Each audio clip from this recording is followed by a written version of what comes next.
you're okay. We were so worried about you. Hey, this was supposed to be a touching reunion, but you're ruining the moment. Actually, it's very smart of the Traveler to be wary of me right now. After all, the Doctor has shown that his technology can apparently even control human minds.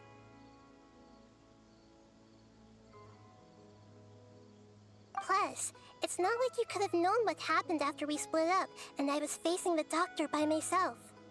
Even a pool of stagnant water after a torrential storm can occasionally pass as a patch of sky.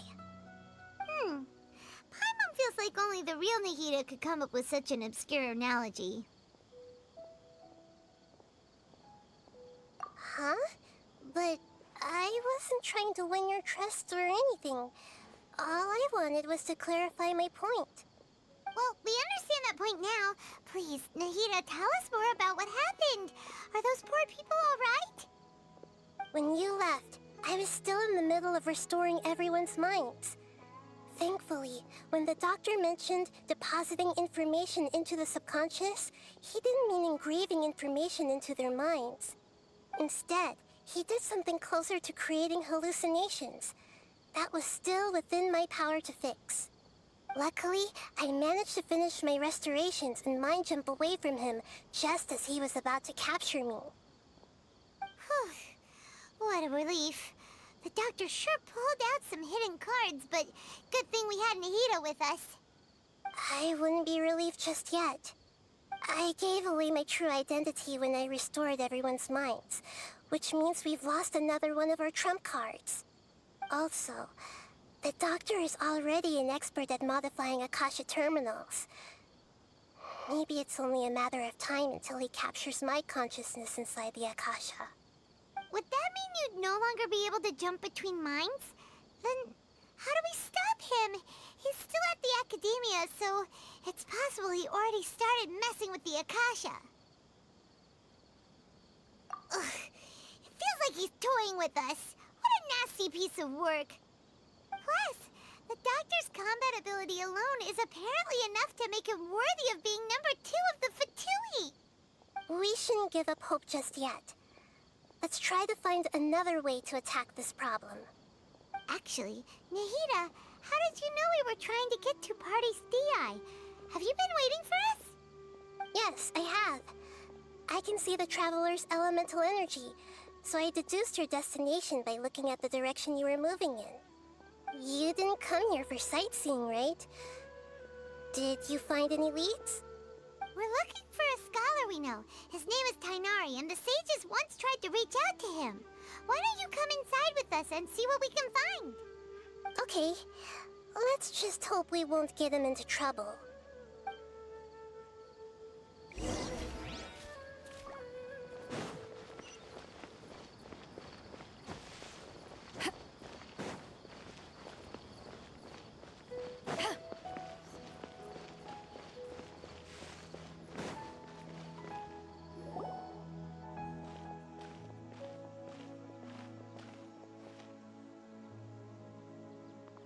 Traveler?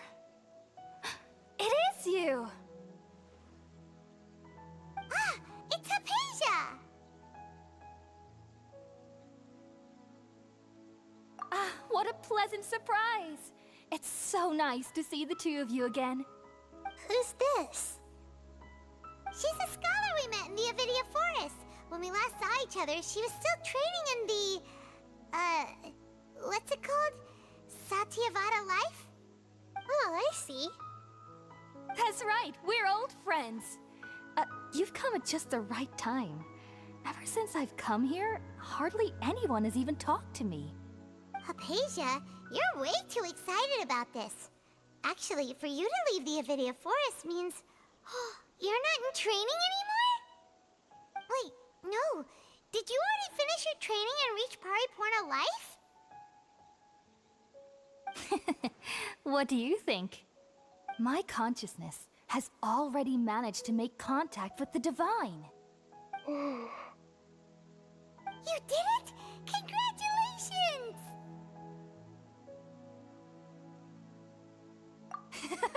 It's so exhilarating to share this sublime joy with others at long last! When my consciousness made contact with the gods. Ah, what a supreme and unparalleled experience that was! That sounds incredible! Oh, all right. Actually, please wait. I haven't forgotten my promise to you. Remember? I promised to help you understand what you saw from Irminsul once I gained deeper insights. My current self has not only gained true insight, but I can even help you establish a direct connection to the consciousness of the divine. You can do that? I've never heard of anything like that, but if you want to give it a try, I'll do my best to protect your consciousness during the process. Hold on. I brought some spirit borneal with me. This is still a crucial part of the ceremony. We're using that incense again? All right now. Hold my hand. I'll help you establish a pathway to connect your consciousness. Okay. Ready?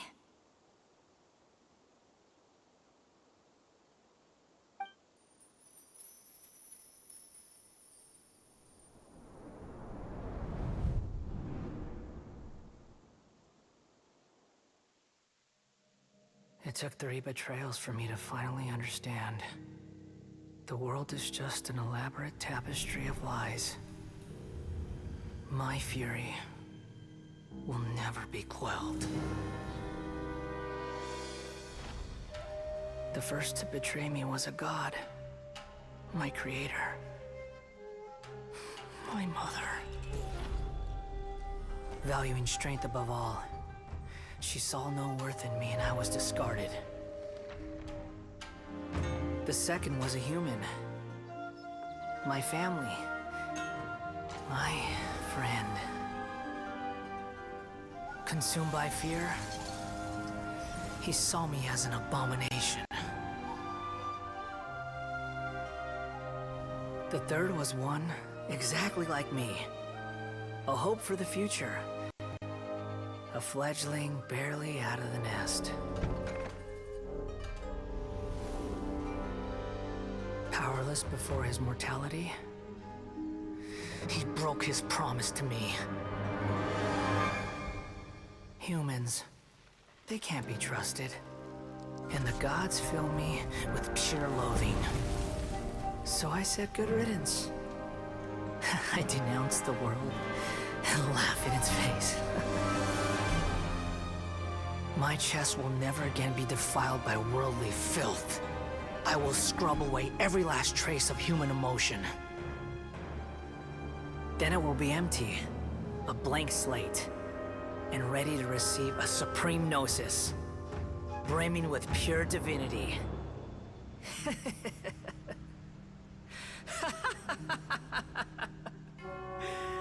There is no need to fear. The pain will be brief.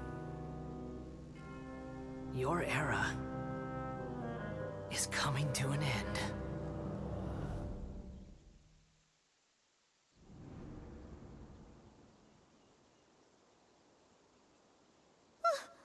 What was that? Did we actually just see the Balladier's memories? Everything matches what we know about him. But how is he connected to the divine consciousness that Hypatia was talking about? You saw it, right? You felt it, right? Such a majestic god! Such a noble will!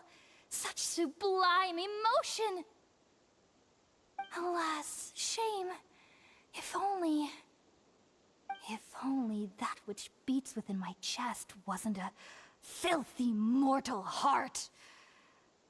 Oh, great and merciful God! Please grant me forgiveness and salvation! Do you understand now? I'm afraid this is no Puripurna life, but rather... Ah! You... Why are you so mean to me? Why is everyone hiding from me? I found divine wisdom. Shouldn't I receive praise and honor? Haven't I uncovered that light in the darkness?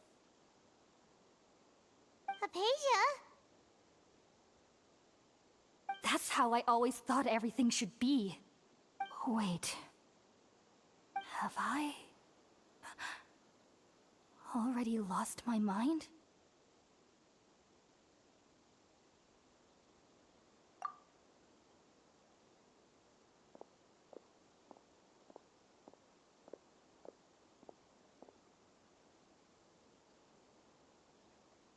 Wait, something isn't right.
Okay, we finally lost him.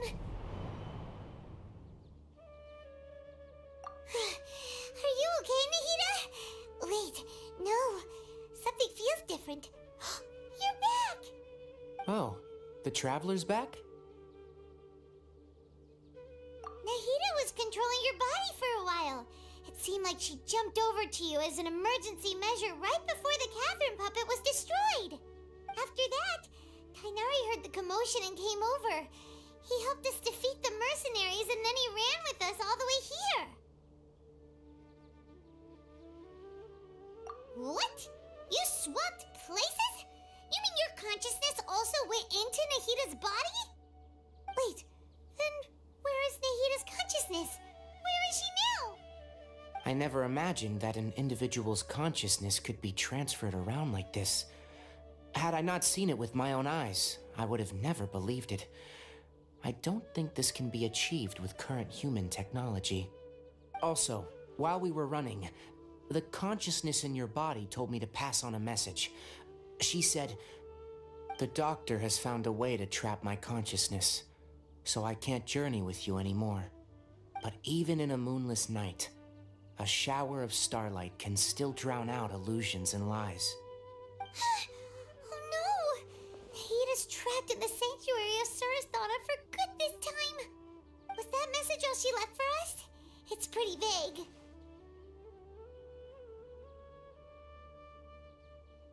Oh, that makes sense. Since the doctor captured her, she won't be able to say anything without him knowing. She's being extra careful. Even in a moonless night, a shower of starlight can still drown out illusions and lies. Huh. Paimon knows the moon illusions and lies are from the alchemical divination at the Sub-Zeru's festival. Didn't Nahida use a starlight analogy before? It had something to do with Sataria. Oh, that makes a lot of sense. Huh. Do you think Nahida was telling us to go find help in the desert? But she isn't with us anymore. Think we'll be okay? Paimon, you said Sanctuary of Sumeru, correct? Does this mean that this Nahida you're talking about, the consciousness who was occupying the traveler's body, is the Dendro Archon? Your guess is correct, but the situation's a bit complicated, so it's really hard for us to explain right now. That's all right. A scholar's curiosity doesn't need to be appeased right away. As for the complicated nature of the situation, safe to say I have witnessed that for myself. I've spent some time with you, and it looks like the Dendro Archon's also on your side. So, I trust you. Thank you, Tainari. Oh, actually, we came here to ask you a question. What do you know about the project that the sages have been working on? Ah, that. While I was indeed invited to join that project, the sages were always secretive about its scope and goals, so I eventually declined. All I know is that the project has something to do with the restoration of Irminsul.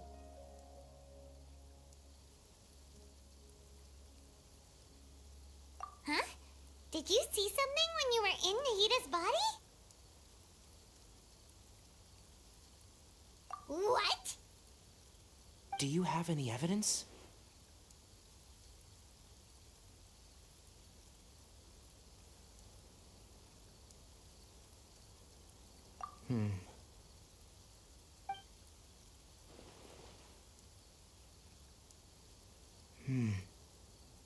So that's what happened. That explains why Hypatia's symptoms were different from those of the other scholars who went mad. It's because she made contact with the consciousness of a new god who is still in the process of being born. Tainari, did you leave the Avidia Forest because of Hypatia? I did. I noticed Hypatia's mental anomalies, but since her symptoms were rather atypical, I secretly took her to Pardis Di and began searching for a way to return her to her normal self. If I didn't take action, Hypatia would have already been taken by the Matra to the desert, doomed to a life of exile at Aru village. Now that you mention it, I knew the Academia has never thought particularly highly of Lesser Lord Kusanali, but I still didn't expect them to do something as arrogant as creating a new god. Looks like I made the right decision by not accepting their invitation.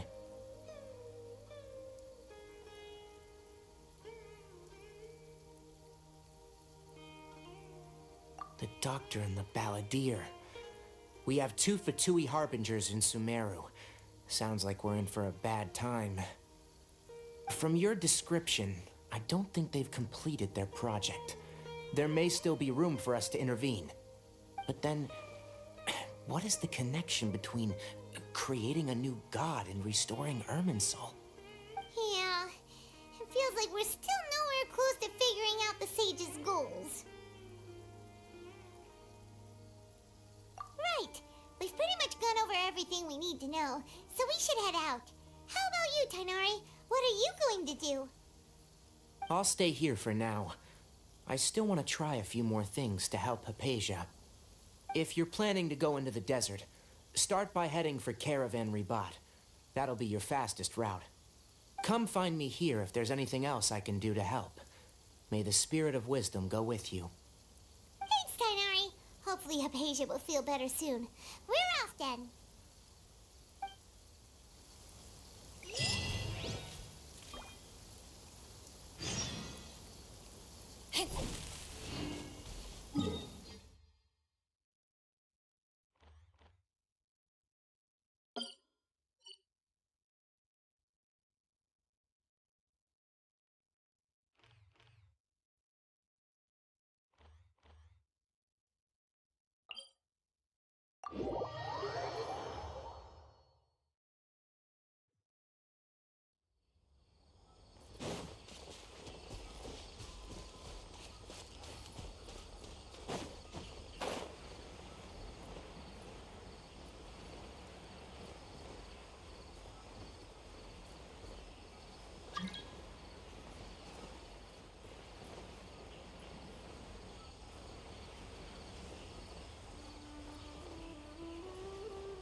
solidify!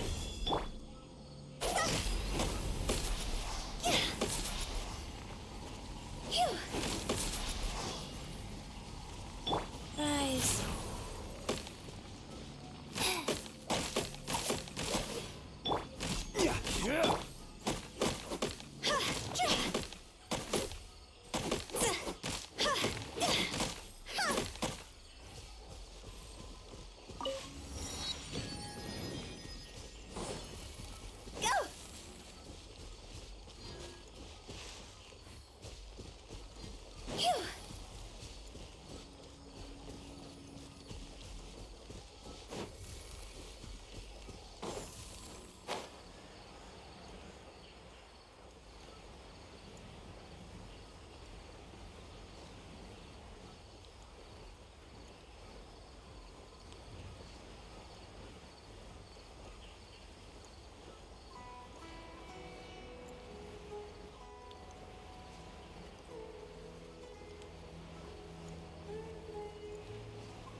Because things are so, ergo they are such.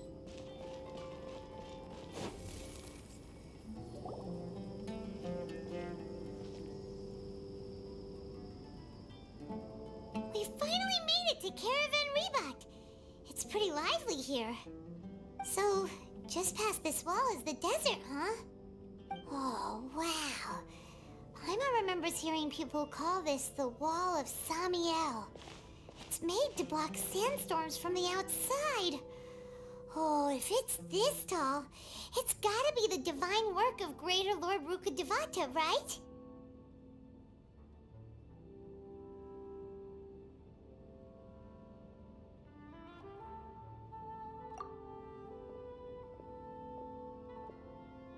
Enough gawking. Come on, follow me. Huh?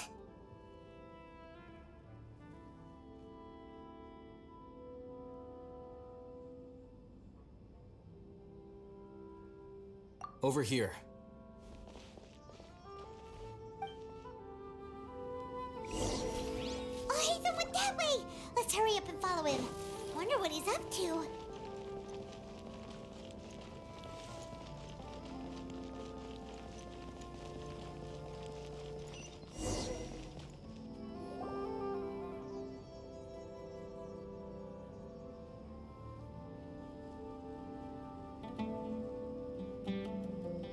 What the... Where did he go? How did we lose him? They were just here a second ago. More Aramite mercenaries? Who are they working for this time? Anyway, Traveler, it seems like we were being followed again. You were too careless. You should have noticed those hopeless amateurs trailing you a long time ago.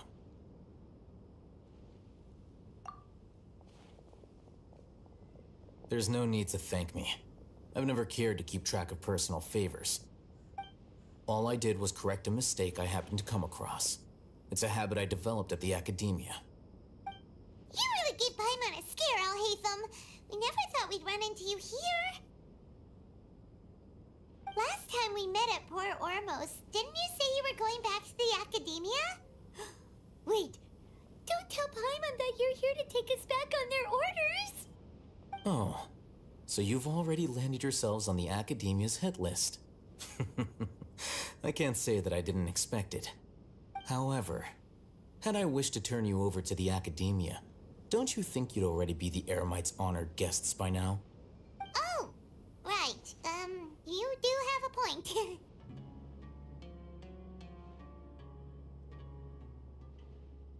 I have no interest in running errands for that project. As a scholar, I've always belonged to the camp that promotes researcher autonomy. And these days, you're more fascinating than anything the sages can offer. Not quite. To tell you the truth, I'm still investigating the divine knowledge capsule. Unfortunately, I've run into some difficulties. Everyone says the capsule originated in the desert and was eventually moved to Port Ormos. If I am to get to the bottom of this, I must understand how the capsule first came to be. Which brings me back to you and why you're so interesting. The leader of Ain al-Ahmar used the divine knowledge capsule right in front of you, and upon seeing him, your expression became perplexed, and you were lost in thought for quite some time. To have that kind of reaction, I think you must have realized something. Are you interested at all in sharing what you've been hiding from me?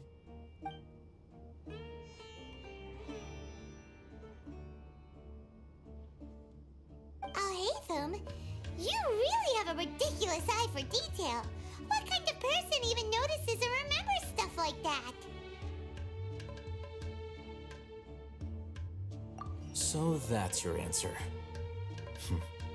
Well, I do work for the Academia after all. So considering that, it is indeed wise to keep your cards close to your chest. But that does prove you do have some undisclosed information about the Divine Knowledge Capsule. Am I right? No matter. Rather than simply learning the answers from you, I'd still prefer to investigate on my own. Speaking of, you two are also headed to the desert? That's right! We have the same plan as you! But we don't really have any concrete goals at the moment. Then I'd suggest starting with Aru Village. It's the largest settlement in the desert, so it'll probably have more resources and intel than anywhere else. Well, would you like to head there together?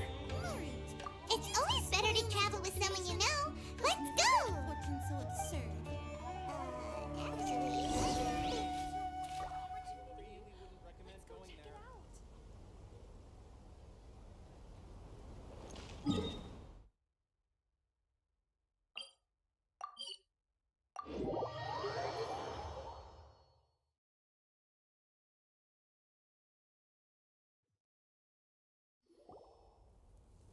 Before us lies Aru Village, the safe haven of the desert folk.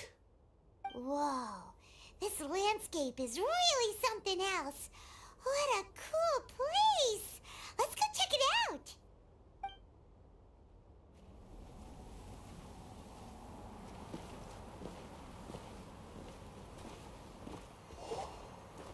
Wow!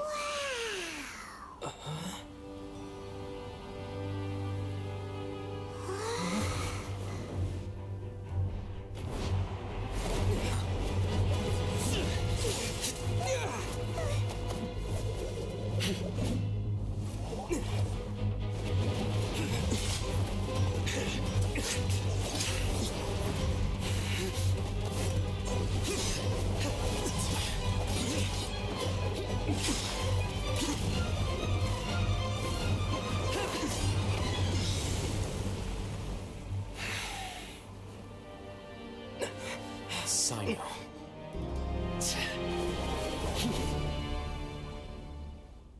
Unless my memory fails me, we have barely spoken 2 words to each other before now at the Academia.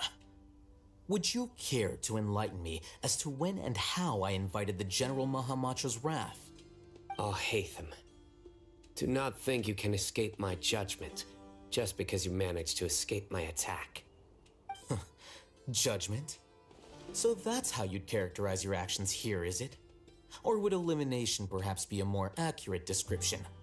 Had I used my full strength, not even this traveler would have been able to stop me. Though styled like an assassination, I sought only to ensure that my target would be unable to flee or resist. Standard practice for the Matra, as well you know. Seemed to me more like your own personal touch. Who is that, Al-Haytham? Did you call him General Mahamatra? Yes. General Mahamatra Sino, head of all the Matra at the Academia. He's a formidable hunter, and the ultimate nightmare for any who have committed academic crimes. You seem to have placed a lot of trust in Al-Haytham, to the point of blocking an attack for him. If I were you, I'd never choose to side with him. I wouldn't believe a single word that comes out of his mouth. I have been pursuing this scribe for a long time. I urge you, Stand back and do not seek to defend him any longer. Otherwise, there will be consequences. Has Alhaitham done something wrong? Paimon doesn't think he's as bad as you've made him out to be. I won't waste my breath explaining things. Alhaitham, I saw it during our fight. Take it out. The divine knowledge capsule you're hiding on your person. Unless you want me to retrieve it for myself. Very perceptive of you.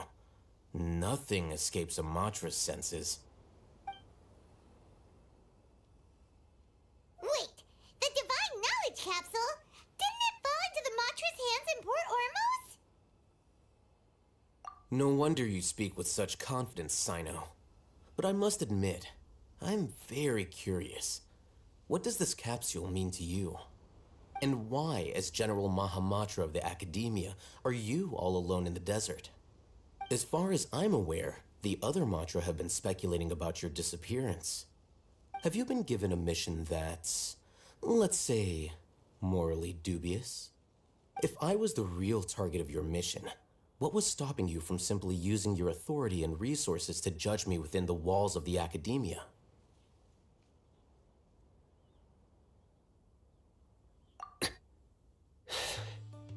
I should have known you'd be difficult to deal with. You two? Ugh. What you would do, Traveler? Paimon feels like we can't trust either of them. Ahem. Well, look at you two, acting all tough and self-righteous over there. Wait, Dia?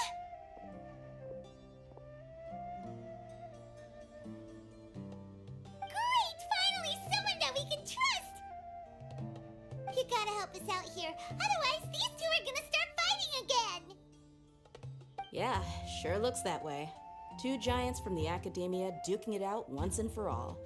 Not something you get to see every day, that's for sure.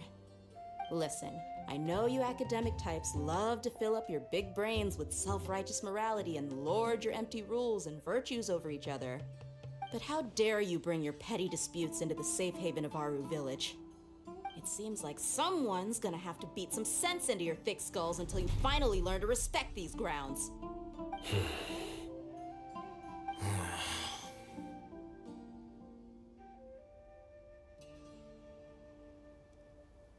Hey, did either of you hear a word I just said?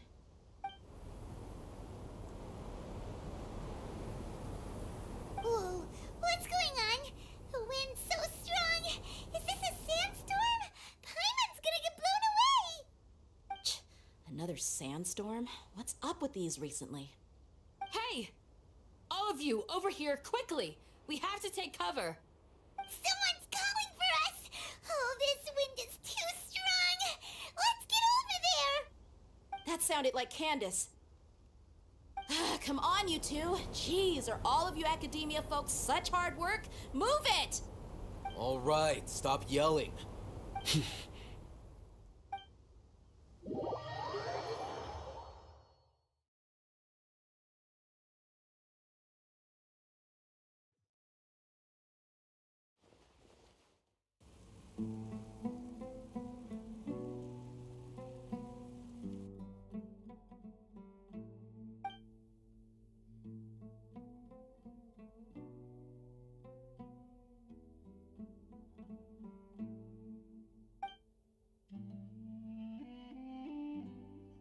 Well, this is pretty awkward.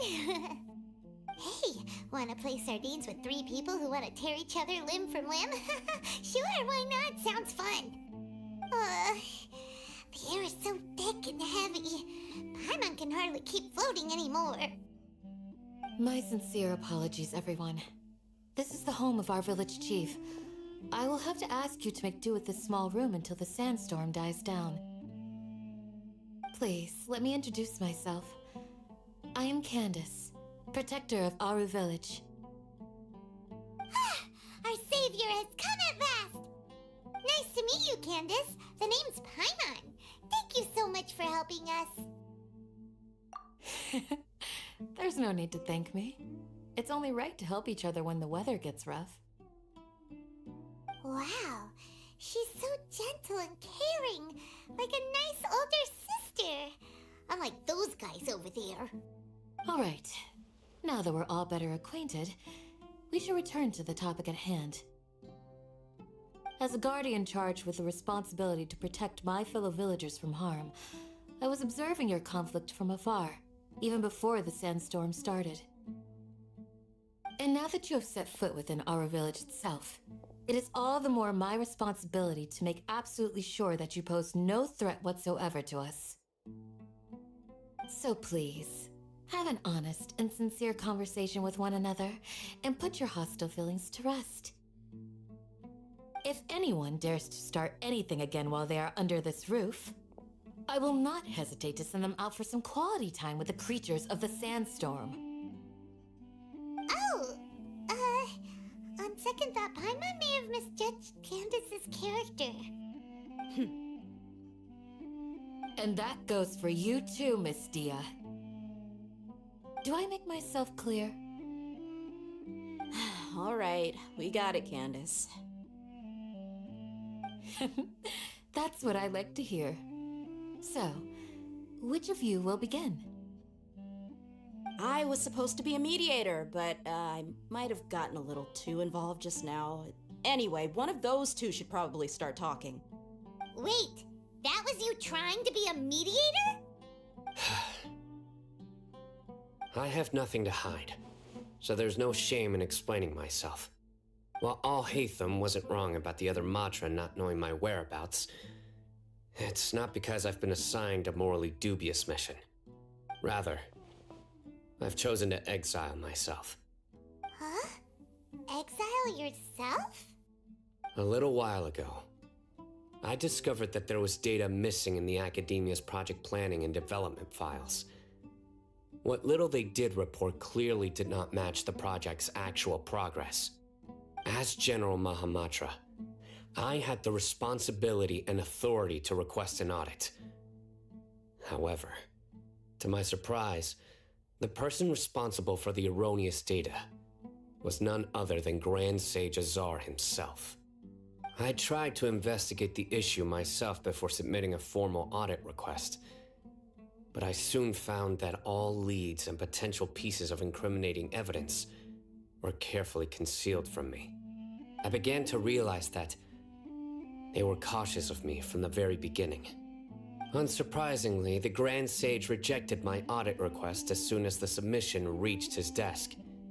He even said to me, "The power of the General Mahamatra is granted by the sages. You have no right to judge us." So they really are up to no good. I realized then that to the Grand Sage, the Matra are nothing more than tools for the sages to assert and maintain their control over knowledge. The vows that we took, the principles that we strive to uphold, they are meaningless to the academia of today. I believed it would be wise to flee the academia before the sages had a chance to take action against me. This way, they can no longer see nor predict my actions. I will never give up on this investigation. There's no need for someone else to give me power or authority.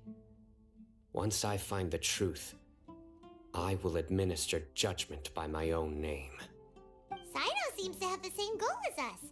We're all investigating the sages. Plus, now that he's no longer the General Mahamatra, he somehow feels a lot less scary. Well, Sino, if that's your story, then why did you see Al-Haytham as a target? When I was investigating the matter in the academia, I overheard a conversation between Al-Haytham and a sage. The sages asked you to investigate a blonde-haired traveler. Do you dispute this, Al-Haytham? What? Like many parts of the project, this assignment was undocumented. Now throw in your suspicious behavior with the Divine Knowledge Capsule, and I think we deserve an explanation.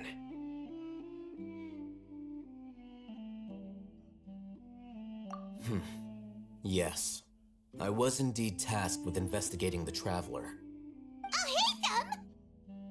After all, the promised reward was so great that hardly any scholar could have refused. The sage told me, once you've completed this assignment, I can give you a glimpse of divine knowledge. A most enticing offer. Unfortunately, those academics don't know me at all.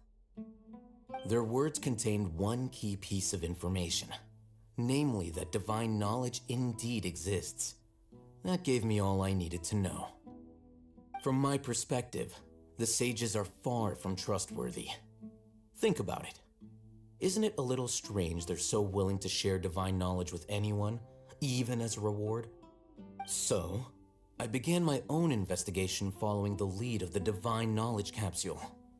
In the end, I realized my wisdom in committing to this rather than collaborating with the sages. Had I been less guarded, I probably would have ended up like that Ain al-Ahmar mercenary, incapable of remaining sane for long enough to hold a conversation.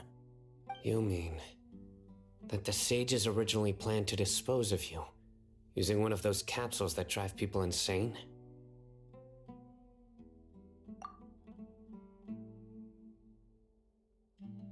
I'd already given up on the assignment by then. I only told the academia I was waiting in Port Ormos for you to appear so they wouldn't suspect anything.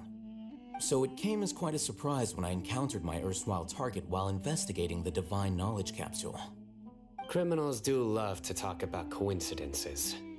Even though I ran into the Traveler by chance, I had no intention of providing assistance to the academia. Also, you should remember, you were the ones who decided to follow me and strike up a conversation after I left that tavern.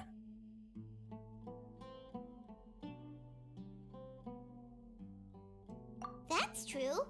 Alhaitham helped us out at Caravan Rebat as well. Maybe he's telling the truth. I'm willing to apologize, if that's worth anything to you. I took the divine knowledge capsule behind your back because I judged its existence to be a significant risk. I felt that it would be best for no one to interact with it before it had been properly studied. After all, curiosity often proves to be the most dangerous thing in this land. You should be well aware, Scribe Alhaitham, that curiosity can also lead you to danger and suspicion. Answer me this. Did the sages share any information about their project with you? Have I not made myself clear? You and I are both distrusted by the academia. Do you really think they would tell me anything? Fine. Although you haven't completely proven your innocence, I won't regard you as an enemy, for now. As you wish. Good. I'm glad to see you two clearing up your misunderstandings. And now you, Dia. I believe it's your turn. Oh, sorry. Whatever the boys were talking about must have been so boring that I spaced out. My situation is pretty straightforward.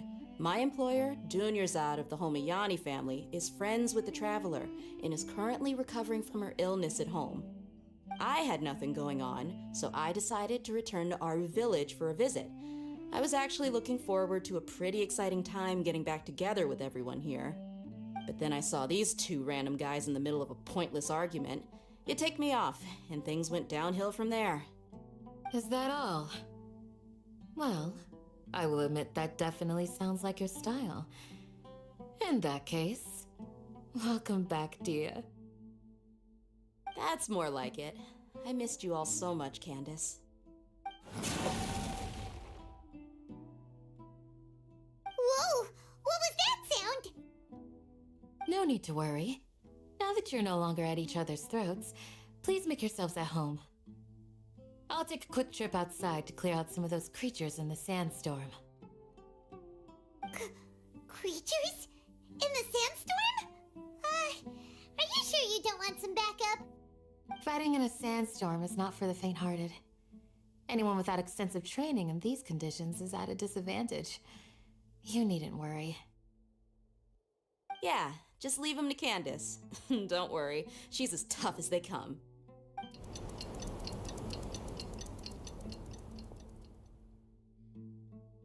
The winds died down. That means the sandstorm's over, right? Candace still isn't back yet, though. Is she alright? Maybe we should go out and check on her. When you put it that way, even I'm starting to feel a little worried. All right, let's go. We've been here long enough, and the boys are as chatty as the floor.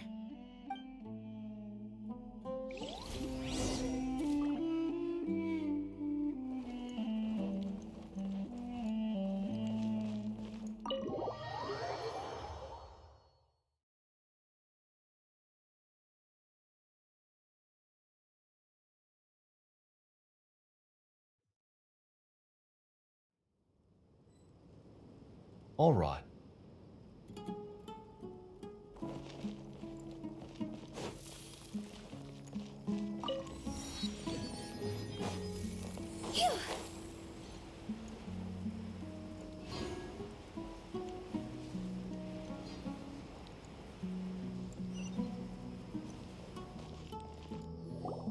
Ooh, Candace, you're still fighting? You've been out here dealing with these creatures the entire time? Yes. They just keep coming in waves. I've lost count of how many I've defeated. Before I realized it, even the sandstorm had stopped. Ah, here comes another wave! Leave this round to us. I got interrupted earlier, but now I have something to take my anger out on. It's been quite a while since I've seen the Flame Mane in action. I'll leave these to you then. I'll be sure to put on a good show. Let's go!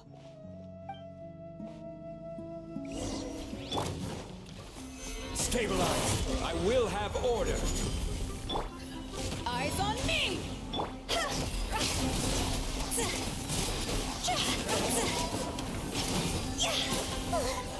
Here comes another wave! When are they ever gonna let up?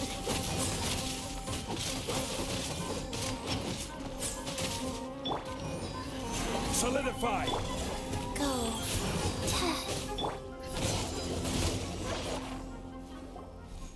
The creatures stopped appearing. Was that the last of them? What we fought just now was probably the aftermath of the sandstorm. So we should be safe for the time being. Well fought, everyone. No injuries, I hope. Huh? Who are you? Ah, my apologies. I haven't had a chance to greet you yet. I had my hands full taking care of the village's elderly and children. I am the chief of Aru village. Everyone usually calls me Uncle Anpu. Sir, I am also originally from the desert, but I have not been back for some time now. May I ask if such sandstorms are common? I can't say they've always been common, but recently the storms have become increasingly severe and frequent. Besides sandstorms, we also occasionally get earthquakes. According to an investigator who stayed in the village a while ago, these unusual natural phenomena are related to the withering of Irminsul. Another effect of Irminsul's withering. So, Irminsul's withering causes withering zones in the forest, and sandstorms and earthquakes here in the desert? Everything in the natural world is inextricably connected to Irminsul. These regional symptoms can indeed be a reflection of Irminsul's present state. Everyone in Aru village needs to take good care of themselves. Speaking of which, why haven't I seen a single village keeper since I got here? Village keeper? Who are they? Village guards like Candace? Does your curiosity know no bounds? Village Keeper is how Aru village refers to mad scholars exiled here by the academia. Most of them are scholars who lost their sanity after a period of training in the Avidia forest. The academia believes that their crazed mutterings may have a negative effect on the psyches of other scholars. So, they're forcibly exiled to the desert. Though if you ask me, it's all a boatload of nonsense. Alas, that's exactly what we've been trying to investigate. One by one, the village keepers have been mysteriously disappearing without a trace. But no one in the village has ever seen them leave. If you're planning to stay around the village for the next few days, I'd appreciate it if you could keep an eye out for them. I've had encounters with those people in the past. I'll see what I can do to help. The Matra are the ones responsible for their exile.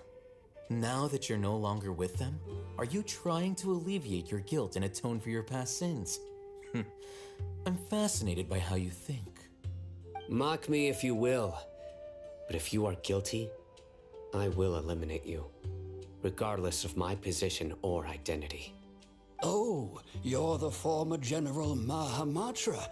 You must be an expert in these kinds of investigations. Thank you for your help. Is it because you're reminded of Hypatia? Oh, these poor scholars. First they lose their sanity, now this! We need to help get them back home, safe and sound. But, is it really a good idea to tag along with Sino? You seem like you really don't trust him.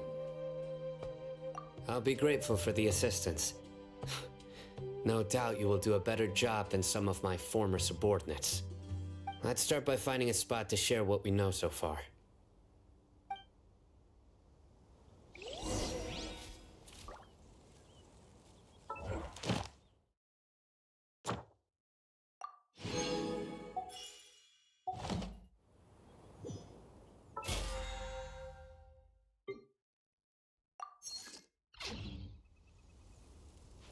If you ever...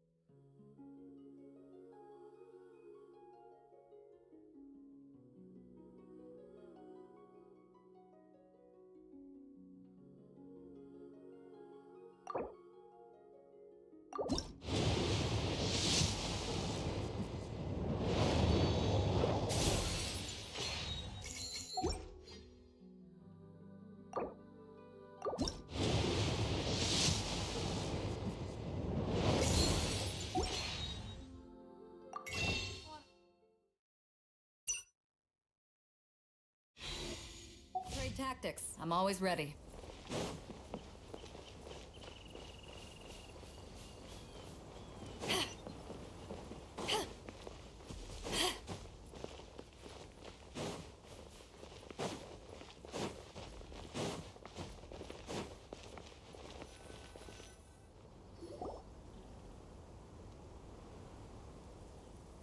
Although I've sent myself into exile, I'm still doing essentially the same things as before.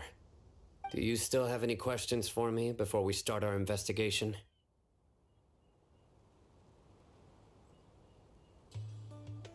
One of my former subordinates told me that this title has its origins in a strange incident. The Academia has long exiled mad scholars to Aru Village. A mysterious phenomenon exists here. When mad scholars first arrive, they are as incoherent and deranged as before. But after spending some time here, they invariably begin to calm down. Initially, the people of Aru Village greatly resented having to take in the mad scholars. But a strange incident one night changed that. Aru Village was struck by the strongest earthquake in living memory. Seeing buildings on the verge of collapse all around him, the then chief of the village was preparing to take everyone to safety. Suddenly, he noticed a mad scholar crouching in a corner, caressing the ground with his hands. A soft, green light radiated from him, like a divine glow against the backdrop of night. Despite the powerful tremors that ripped through the ground that night, all the houses remained upright, almost as if they had grown roots reaching deep into the ground. In the end, not a single building collapsed, and no one was hurt. After that, the people of Aru village treated the mad scholars with greater kindness, and began to refer to them as the village keepers. The soft green light? A mad scholar protecting Aru village? What do you make of it, traveler?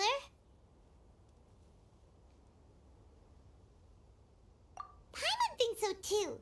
Actually, Sino, do you know if any of the mad scholars continued to wear their Akasha terminals at Aru village?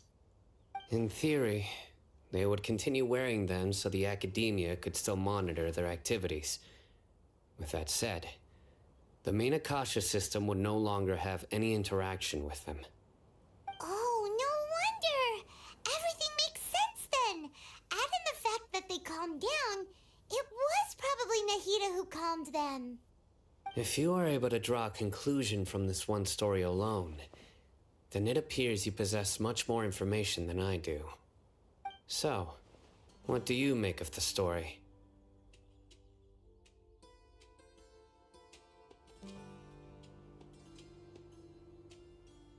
Really? Lesser Lord Kusanali. What? You don't believe us? Lesser Lord Kusanali was definitely using the Akasha to give her power to the mad scholars! No, it's not so much that I don't believe you. I'm just struck by your reasoning. Lesser Lord Kusanali, the current Dendro Archon. Is she really active in Sumeru? The Academia has always placed far greater importance on the late Greater Lord Rukkhadevata. They've more or less ignored Lesser Lord Kusanali, and I've never had any reason to doubt their views. In addition, I've never heard any stories about Lesser Lord Kusanali and her deeds. To me, she might as well have been a god that never existed. No way! Nahida definitely exists! She's a... how should Paimon put it? She's a good Archon who's kind and wise, even if she says weird stuff sometimes. I've spent many years interrogating criminals, so I can easily tell when someone is lying. Good! Then you should know that we're telling the truth! That look in your eyes. I've never seen that from a liar. You two really must have met Lesser Lord Kusanali. How can this be? To think, our Archon has been amongst us this entire time. Alright, now it's our turn to put our skills to good use for this investigation. But easier said than done, especially since we don't have any leads. Maybe we can start by knocking on some doors. Excuse me, are you here to help me find my grandpa? Huh? Who are you? By the sounds of it, a resident of this village. My name is Isak. You'll help me find my grandpa, right? Is your grandpa a mad scholar? Hey, don't say that. Grandpa is just Grandpa. Why do you have to call him that? It's not like he's a bad person or anything. The person you're referring to is not a local, yet you are. Why do you call him Grandpa? Grandpa is just Grandpa. He's my family. I heard everything you said to the village chief. Please, you gotta take me with you. I wanna find my grandpa. I swear I'll help. I won't be a nuisance. Ah, so you're the one who was eavesdropping on us around the village chief's house. I was planning to go out and take care of whoever it was, but I had a vague feeling that they didn't harbor any ill intent. Whoa. Ethan wasn't kidding about Matra having sharp senses. Sino, he's just a kid. All he wants is to find his grandpa. Let's find a way to help him. Sorry, I was only listening in because I wanted to know where Grandpa went. Honest. If you don't believe me, you can ask Miss Candace. All right. But first, let's confirm the facts with Candace.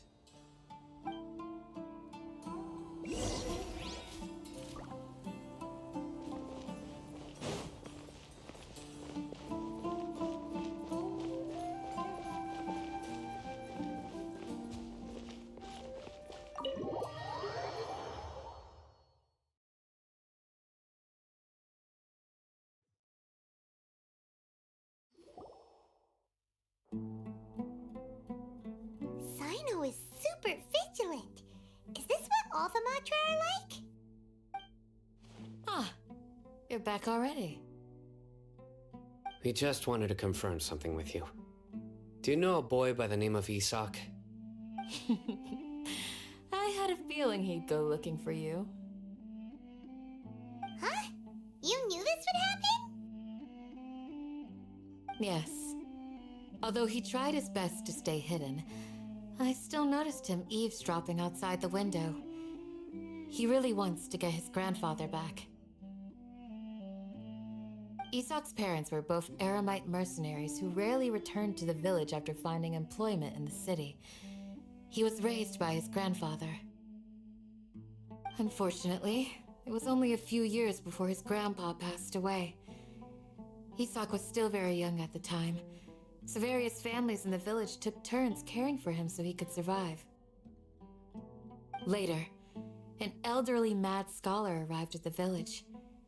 Isak thought the scholar bore a striking resemblance to his grandfather, and thus often spied on the man. However, the scholar was unkempt in appearance and incoherent in speech. Although Isak referred to the man as his grandpa, he was afraid and didn't dare to approach him. One summer night, the oft mumbling and bumbling grandpa suddenly calmed down and seemed to become more lucid. He even noticed Isak hiding in the distance. So Grandpa walked up to Isak and patted him on the head. He even took Isak to the entrance of the village, where he patiently taught the boy the names of the stars and accompanied Isak until he fell asleep. The next morning, Isak woke up and wanted to go find his grandpa again, only to realize his grandpa no longer recognized him. However, even so, Grandpa retained his calm expression. It's said that those who saw the scholar claimed he no longer appeared to be crazy, but appeared to be living in his own world, almost as if he were sleepwalking.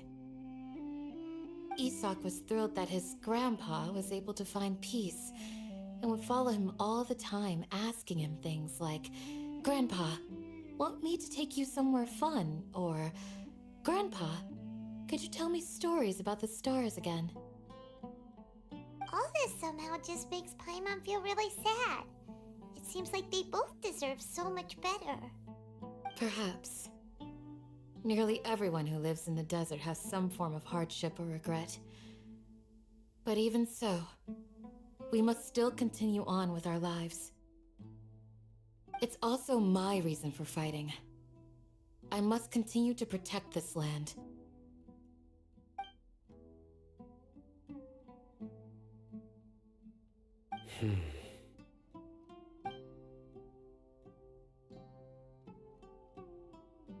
Maybe the people have always had a considerate god watching over them.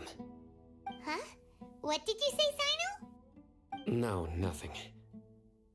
As long as Isak keeps his word and doesn't get in our way, we can take him along. Perhaps you are more compassionate than I gave you credit for. Please accept my thanks on Isak's behalf, Cyno.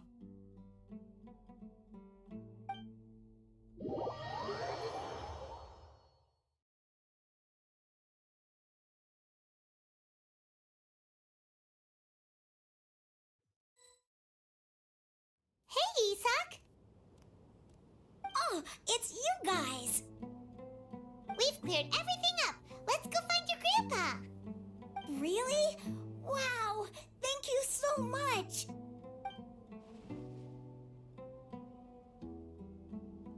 Yeah! Alright. Let's ask the local residents some questions first.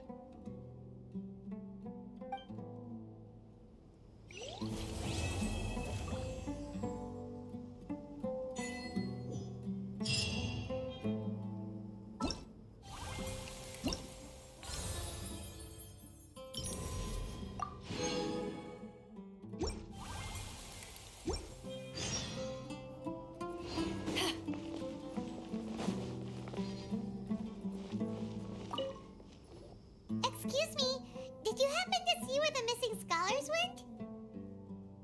You mean the village keepers? Oh, think.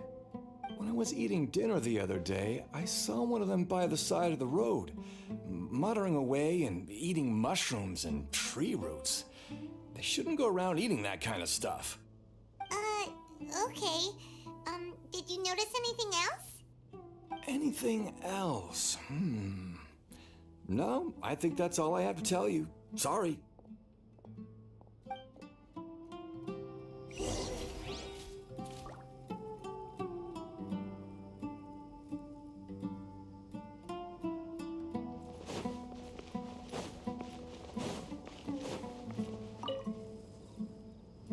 The scholars that have gone missing.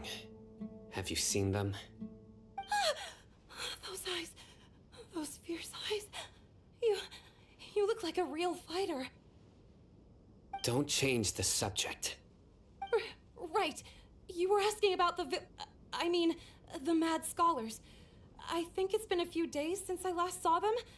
I usually go to bed pretty early, so I'm not too familiar with what goes on at night. But honestly, I feel quite sympathetic towards them. Even though they act a little strange, they've helped me in the past. If it weren't for them, my house would have collapsed long ago. Do you also think Grandpa and the others are good people? Grandpa? Oh, hello there. It's little Isak. You mean that nice man who looks like your grandpa's long-lost twin, right?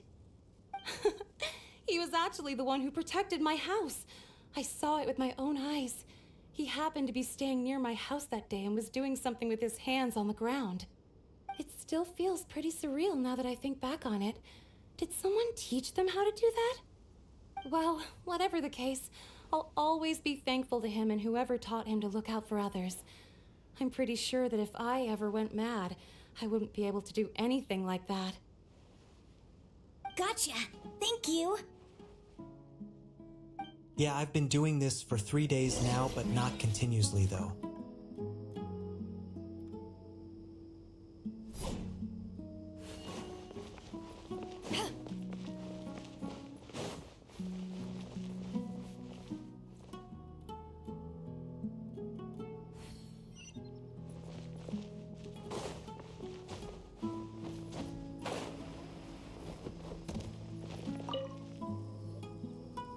Sir, have you seen my grandpa recently? You know, the one who likes to sit and space out near the village entrance. Oh, well, if it isn't Isak. Oh, your grandpa, huh? It's been a while. The last time I saw him, he was spacing out by the road as usual. I went and asked him if he'd like any of the food I had prepared, despite my wife's protests. Like many people, she's really quite terrified of them. And speaking of my wife, she's still always complaining about how I don't make enough mora. That might explain why she's always mad at me. Oh, thank you. Thank you for taking care of him. It was nothing. You're looking for him, right? Did he go for a walk and get lost? Yeah. That's no good. Well, once you found him, come by my place again and I'll cook a little something for the both of you. I've known you since you were very young, so as far as I'm concerned, you're family. Please feel free to come by anytime. Wow, what a nice guy! Okay, thank you, sir. Huh? Don't say anything for now. Isak, stay here. Let's head over there. Stay quiet as you move.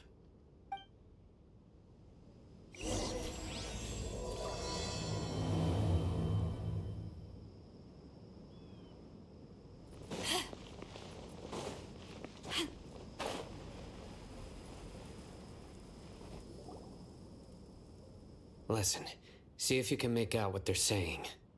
Have you heard? The mighty King Deshret, the sovereign of our faith, will soon return to this world. Yes, of course I have. King Deshret is the one and only true ruler of this land. I've never believed in any other gods. Still, you say he's coming back, but it sure doesn't feel like life's about to change around here anytime soon. What's your proof? Haven't you noticed? the village has been getting more deranged scholars than ever. Delavar was saying that many people also went insane just before the fall of King Deshret's civilization in ancient times.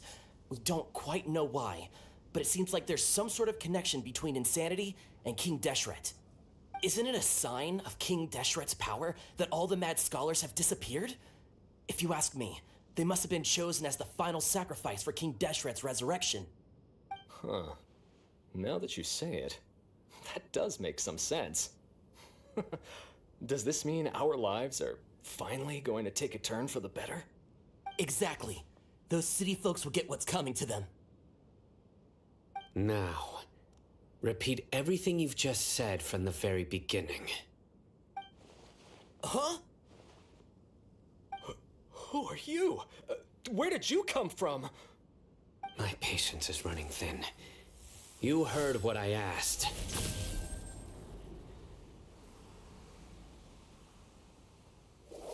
Yeah, bro, this guy's something else. Just look at his eyes. One wrong move, and he's gonna flay us alive. Let's not get on his bad side, okay? I am no match for this guy. Oh, okay, good sir. What is it you would like to know? Tell me about King Deshret's resurrection. Well, I only know a few things from hearsay. I went for a drink the other day and heard others talking about a rumor that the madmen will disappear and that King Deshret will return to this land. I'm not making this up, I swear! Hey, go on, keep talking. It's true. It's all true, sir. We desert folk have had more than enough of those people at the academia. They keep sending us all their mad scholars and won't let us have a good life. Would you want to live like this if you were in our place? The radicals were even more thrilled than me when they heard the news. We're all praying for King Deshret's speedy return. Delavar also said that once King Deshret returns to our side, it's only a matter of time before we conquer the land on the other side of the wall. They're all willing to serve under King Deshret and fight for a share of the glory. Is that so? Seems like he still wants to know more. Keep talking. Got it. At first, I told myself it was just the drink talking, but then all the mad scholars vanished without a trace, just as the rumors said. Please don't beat me up just for mentioning these rumors. If I'm guilty, then everyone else around here is also guilty. I'm just saying what the others said. The people here really like King Deshret, but dislike the Dendro Archon. Where is this radical person you talked about? I haven't run into him over the past few days, so he probably hasn't been around the village. What about you, man? Have you seen him at all? No, not at all. We wouldn't dare lie to you. He's really not here right now. Sounds like you're not too close with the radicals. No, of course not. All we know are their names. I have many ways to stop you from talking, and many others to stop you from sending warning messages. So you'd best just stay home and hope I don't hear of you trying to contact anybody. Don't do anything until I've gotten to the bottom of this. Try something foolish, and even Candace won't be able to protect you. Yes, got it. We'll do just as you say. That scared Paimon half to death. Sino is pretty terrifying. He didn't try to reassure us at all. It's like he's used to hearing that. Oh, Paimon bets lots of people have told him that before. I heard that. Sorry. It's part of being a Matra. The rumor we heard just now seems like a strong lead, but we need to check a few more places. Very well. Isak! I'm here. Where's your grandpa's house? Well, I can take you there. Just follow me.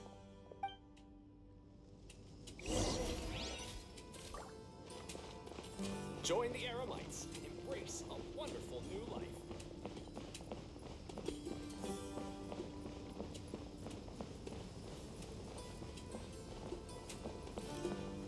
Grandpa? Oh, he likes to be alone. Sometimes he stares at the sky in a daze, and other times he just pokes at the ground with his fingers. Every now and then, he yells out at the top of his lungs, so a lot of people are really scared of him. But he's a good person, really. I know he is. I swear, he's just like my real grandpa.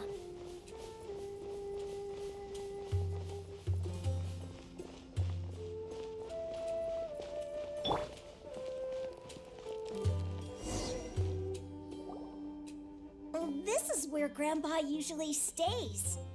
There sure isn't much here.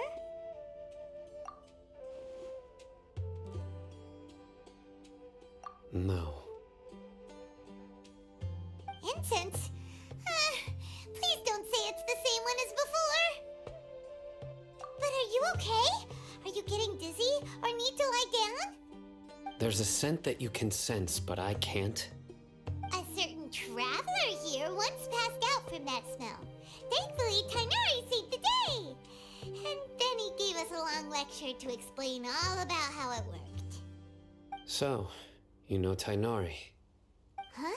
You know him too? Are you two friends? Yes.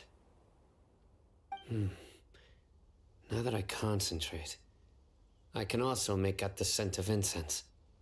Wait, surely Tainari didn't lecture you too? No, no need. Did you first encounter this scent at Tainari's house? In the forest. From a scholar.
What are you looking for, Sino? Here it is. Take a look right here. Paimon doesn't see anything. Although the traces have been completely buried in the sand, there are footprints here. From the size and shape, they belong to an adult male. This pattern is a common one from this area. Local shoes. This was probably someone from the village. The scent is quite faint, but still extant. The footprints head in that direction.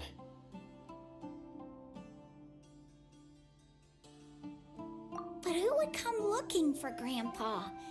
He doesn't have any friends. We'd have to ask whoever lured him away with the incense.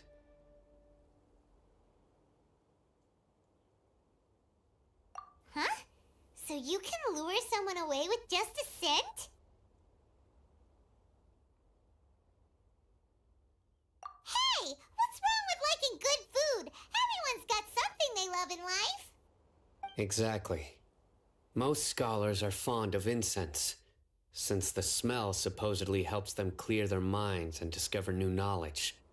Even deep within the clutches of madness, they still yearn for their knowledge-seeking days, and will follow the scent whenever it presents itself. No, Grandpa. So, someone's taking advantage of their weakness? Huh. Still, why would anyone want to abduct all the scholars? Are the rumors really true? Could the disappearance of all the mad scholars have something to do with the radicals? It's highly likely. Please, you have to save my grandpa. Grandpa's never done anything wrong. Please help him. Sounds like we'd better help get him back. Don't you worry, Isak. We won't let whoever took him get away with it. Let's head to Aru Village and inform Candace and the others about what we learned here. After that, we'll set off to find the scholars.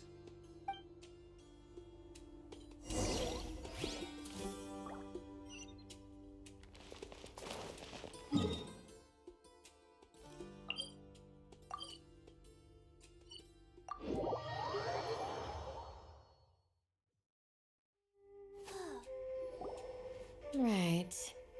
The darker fabric definitely looks a lot better. That'd be my choice, too. We're back, Candace! We've got a lot to tell you.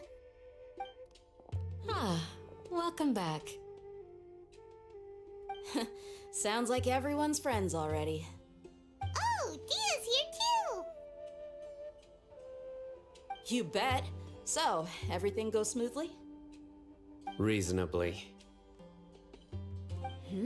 Alhaitham didn't go with you? We haven't seen him at all. Huh. I saw him around the village entrance earlier and figured he was investigating with you. I guess he must have gone off on his own. Did you find out anything useful?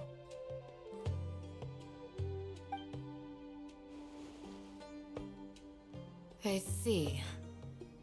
So someone used a kind of incense to lead the exiled scholars away from the village.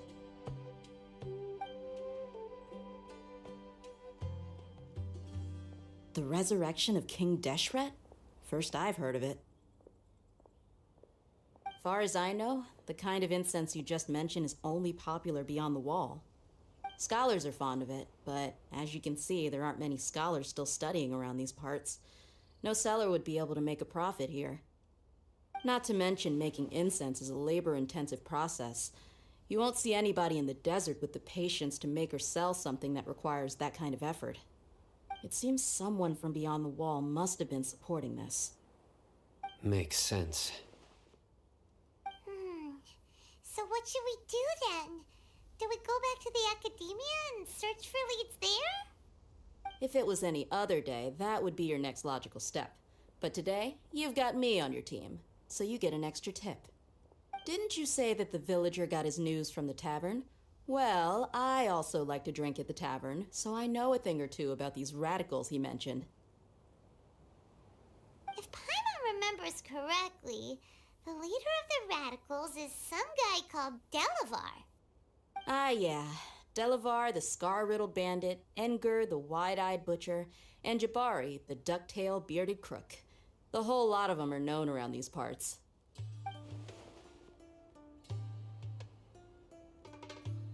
These guys have one thing in common, and that's being broke. The rougher life gets, the more they want to believe in King Deshret. Way they see it, King Deshret's resurrection is their only chance at overthrowing the academia. Throwing all of Sumeru into chaos is the only way to change the way of life here in the desert. Anyway, that's my guess why they've chosen to become radicals. Tia, you're amazing! You really know this place inside and out!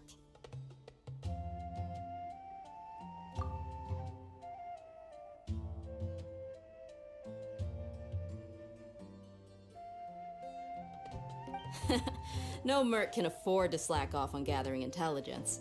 Every more I've spent in the tavern has been a valuable investment. Let's head out. Now hold on, you're staying right here, Sino. Why? Aru Village is not a big place. Outsiders stand out here like a sore thumb. I'd bet word about you has already gotten out. The desert is unforgiving, so the way of life here is also a lot tougher than on the outside of the wall. You survive on making connections out here. Compared to you, mercs like me are just third-rate amateurs. I've got no actual fighting skills to speak of, but that also makes it a whole lot easier for me to gain the locals' trust.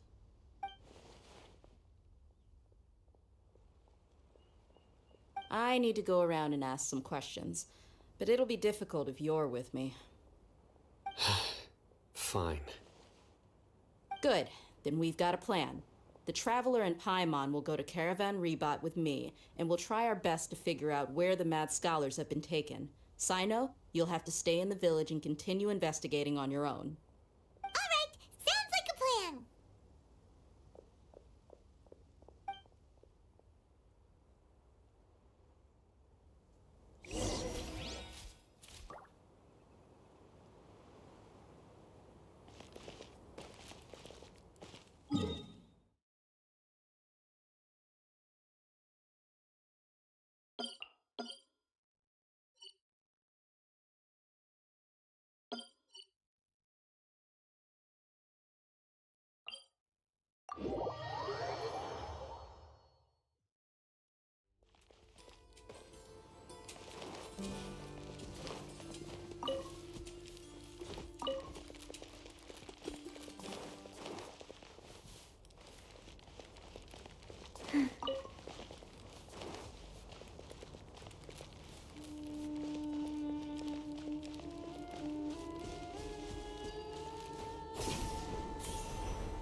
Sounds like you're starting to get familiar with the area.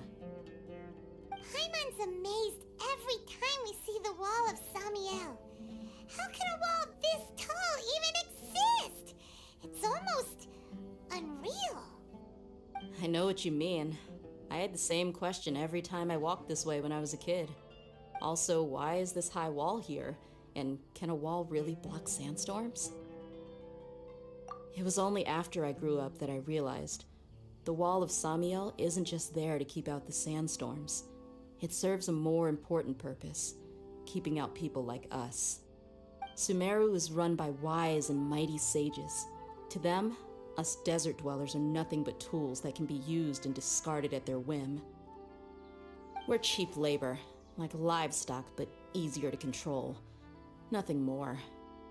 Even if a child from the desert got the chance to obtain an Akasha terminal, almost all their requests for knowledge would be denied. The academia believes we're underserving. Geniuses like Sataria are 1 in a million. The other children never get a single chance to try and rewrite their fate, even though the academia knows very well that we're humans, just as they are. That's terrible. I would tear down this wall with my own hands if I could.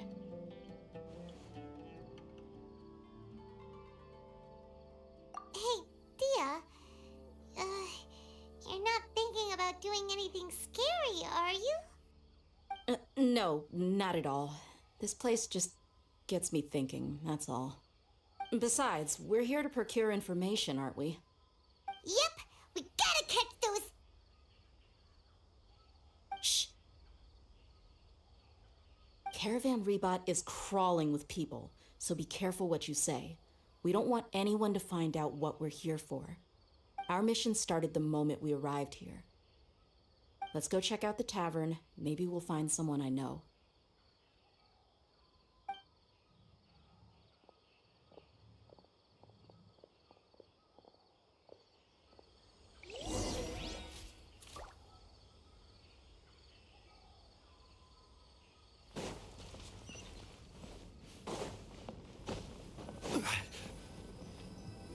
Just our luck. None of them are here today. You mean, you don't see anyone you know? Dia, is that you? What a coincidence. You here for a drink too? Zaki. Finally, a friendly face.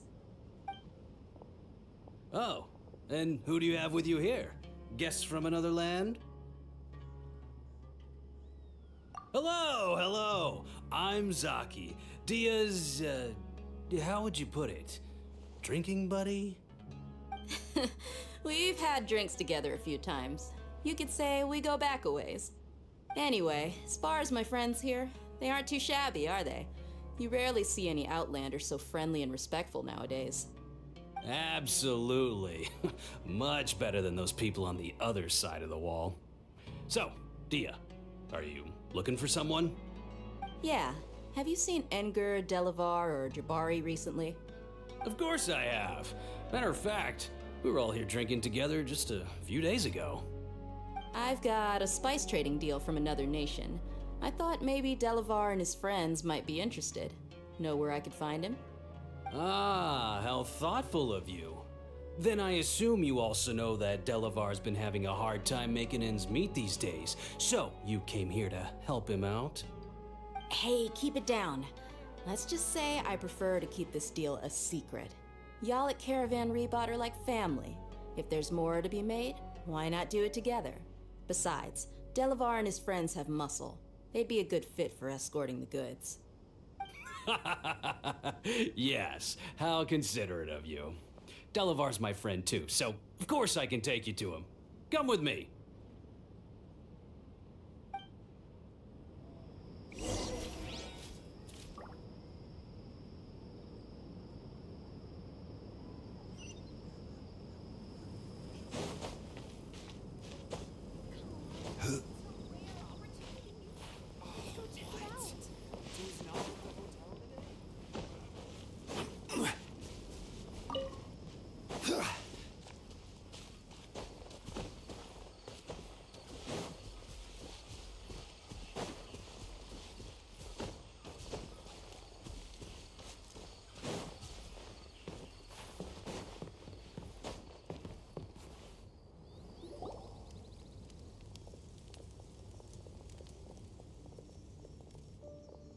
Are we there yet?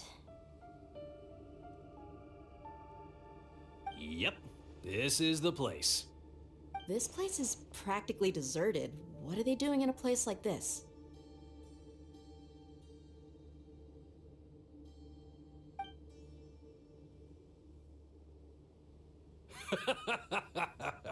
Why don't you take a guess?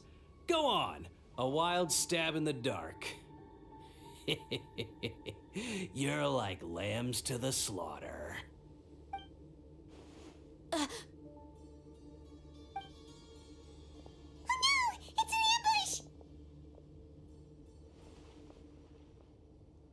ambush! What's this all about, Zaki? Come on, Dia. You really think we didn't hear about what you said back in Aru village?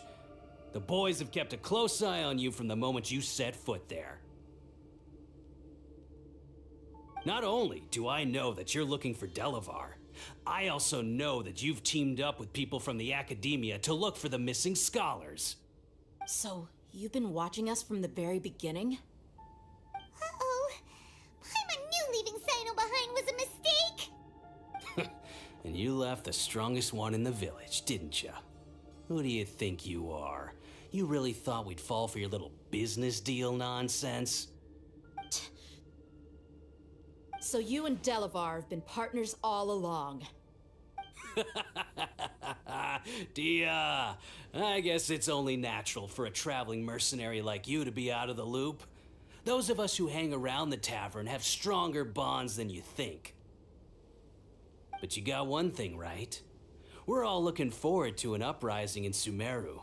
There's nothing more we'd like to see than the desert folk overthrowing the academia. If that's the case, then I'm sure Delavar wouldn't miss a second of it. I'll be honest with you. If it weren't for what you said in the village, your little monologue about the Wall of Samiel would have convinced me that you're one of us. Delavar. And Engur, you're here too, huh? Long time no see, Miss Mercenary. You should have known the traitors are what us followers of King Deshret despise the most. Dia, I thought that you, a fellow desert dweller, would understand why King Deshret is greater than the Dendro Archon. Little did I know, you don't deserve to join us. Yeah, gee, what a missed opportunity. Adopting radical views and kidnapping innocent scholars, all because of some baseless rumors. Anything else I'm missing out on? See? There you have it. Mercenaries are just a bunch of faithless scum with only one thing on their minds. Mora. Pathetic. You're all like a pack of street rats. You're not wrong. Mercenaries are driven by Mora, and my faith lies with whoever's paying me. As long as there's a profit to be made, anyone can become my friend. Enough talking! Get him! Just as I expected. Let's teach him a lesson, traveler. Following orders. Gather!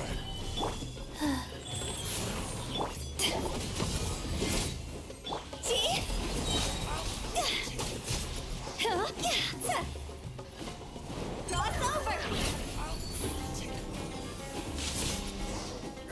Go! Impossible! How could you? So, what do you think about your meticulous network now, Zaki? How did you say it? It's only natural for a traveling mercenary like me to be out of the loop. I'm guessing your informant told you that I'm just an incompetent merc with no real fighting skills, correct? I mean, that is what I said after all. And of course, you would believe everything he reported. The only thing you know about me is that I'm a mercenary, even though that so-called Flame Mane is just a fraud.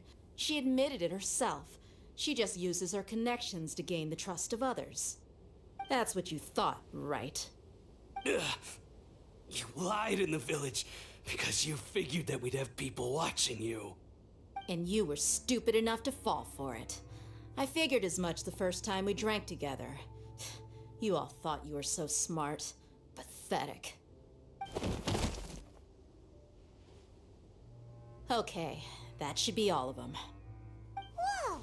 So you've been planning this since we were in Aru Village?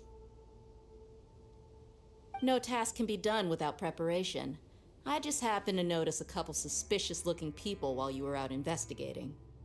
Oh, but instead of catching them right away, you let them report back. Those two who were snooping around were just a couple small fries. If we want to get the real catch, we have to be patient and give it some time. Oh, you mean the funny name she mentioned back in Uncle Ampu's house? The wide-eyed butcher, scar-riddled bandit, Paimon can't remember them all. That's just a bunch of drunk talk. Engar and Delavar like to talk themselves up when they're drinking.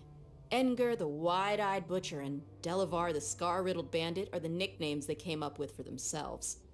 Alcohol has a way of making people share what they really think, so Engar and Delavar are always rambling in the tavern about how King Deshret is a superior deity. What about Zaki? He's just a numbskull who fell right into our trap. Zaki was probably the best hidden of them all. My initial plan was to find Delavar first, and then try to track him down. That's what you wanted to ask when we were at Uncle Anpu's house, right? Jabari is one of the villagers you talked to. You know, the one who wanted to treat Isak and his grandpa to some food. Wait, so he's a radical too? No, he isn't. I just needed to tack on a random villager name to make the eavesdropper think that I was making some wild guesses based on my impressions. Wow, what a genius idea! Well, that's an expert mercenary for you. Ah, you're too kind. It was straight from the usual playbook, if I'm honest. So, that thing you were saying before, is it really true? About what? About how mercenaries only care about Mora, and that anyone's a friend as long as there's a profit. Does that bother you? What makes you so sure? Dia, Dia, do you dislike the Dendro Archon like the other desert folk? You two are pretty sharp. No, I don't have anything against the Dendro Archon. I've heard a lot of nice things about the Lesser Lord from Dunyarzad. I can understand her devotion and gratitude. Dunyarzad's just an ordinary person. There's no way a god would be so involved in the lives of everyday people unless they were truly compassionate. I've begun to realize that the sages are behind everything that's happened recently. The radicals' blind belief in King Deshret, making the Dendro Archon out to be an enemy. It's all the Academia's trickery. But I see through it all. And unlike them, I can never be hostile towards anyone who's never done anything wrong. Dia. Anyway, looks like we're done with business here. Traveler, lend me a hand. Let's tie him up and bring him to the village.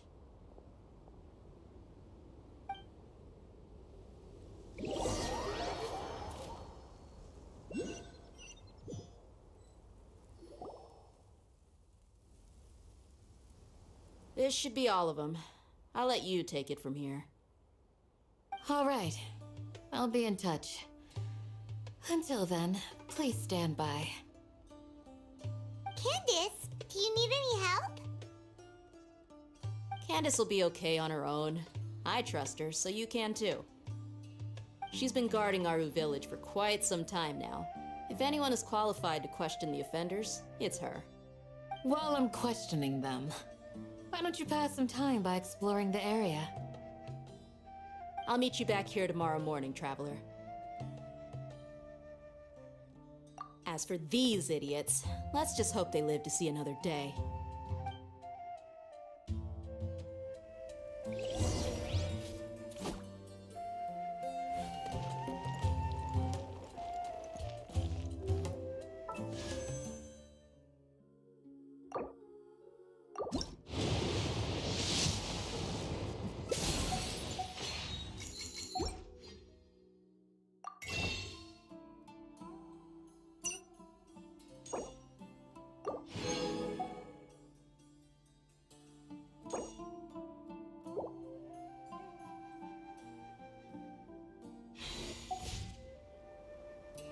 Silly churl, Billy churl, silly Billy, hilly churl. Ooh.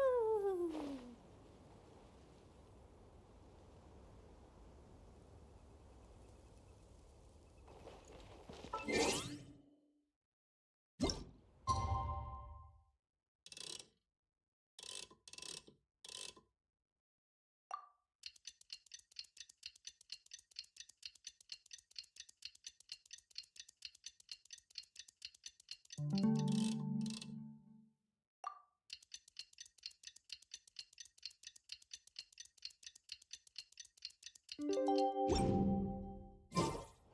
need to watch out for any signs of earthquakes and sandstorms.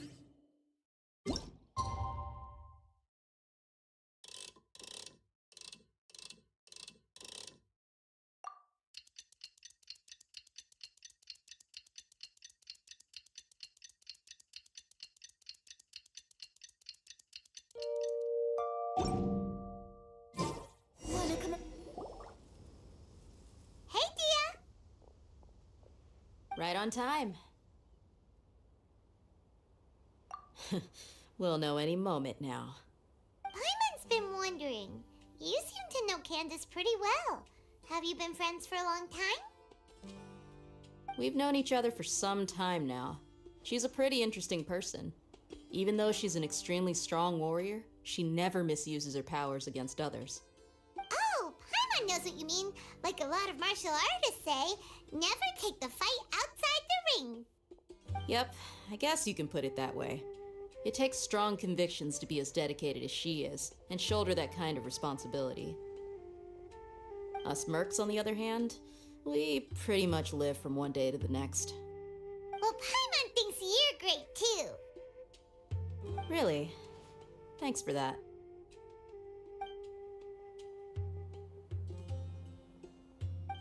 Oh, Sino's here, and he's pretty early too. Yes, I was here yesterday to help out a little. To help out? By doing what? sharing some interrogation techniques. Oh, you mean you taught Candace some more persuasive methods? Right. Come on in, everyone. Come on, let's go inside.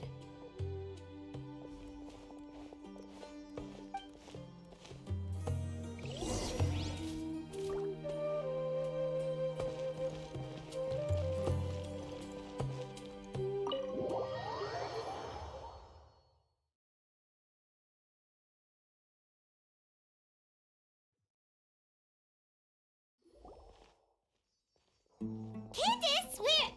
Whoa, you look furious. Do I? Huh. What gave it away? Oh, there's no mask that can hide true bloodlust.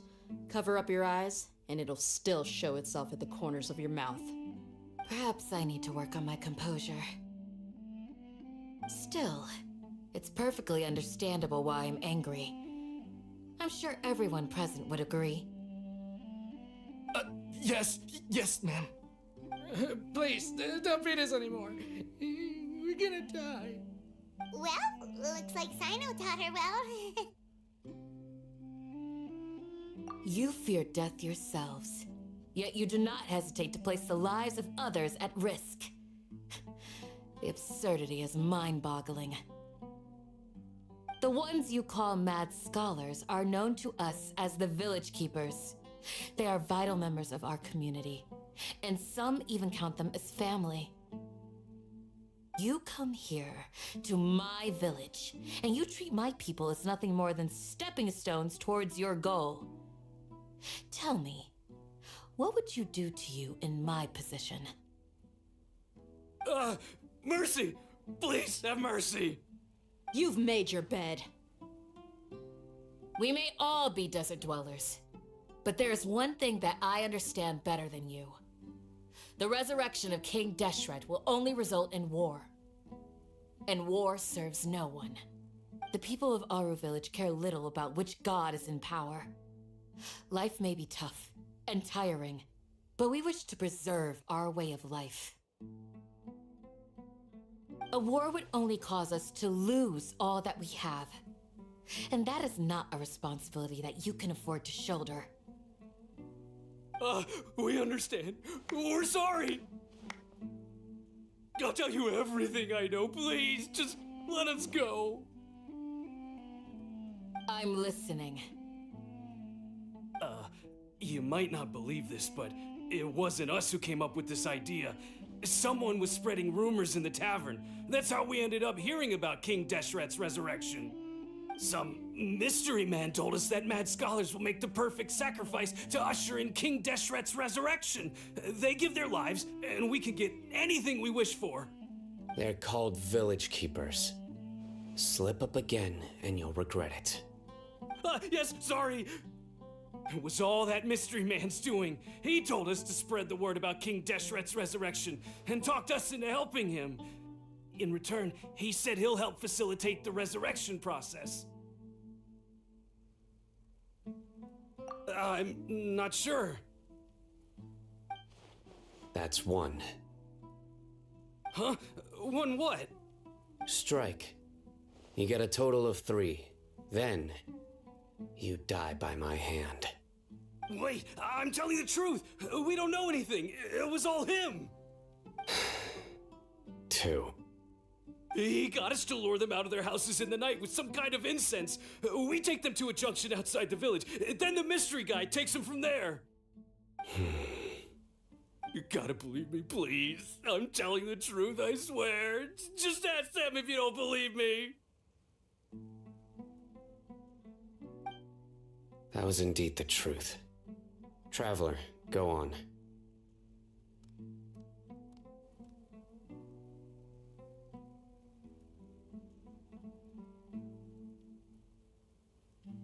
You have to believe me. If I knew that, I would have told you his name right away. I'm not risking another beating to keep his secrets. No way. That guy, he wears a cloak, and he's always careful to cover his face. He calls himself King Deshret's envoy. I believe I may know what's going on. Uncle Anpu? What do you mean?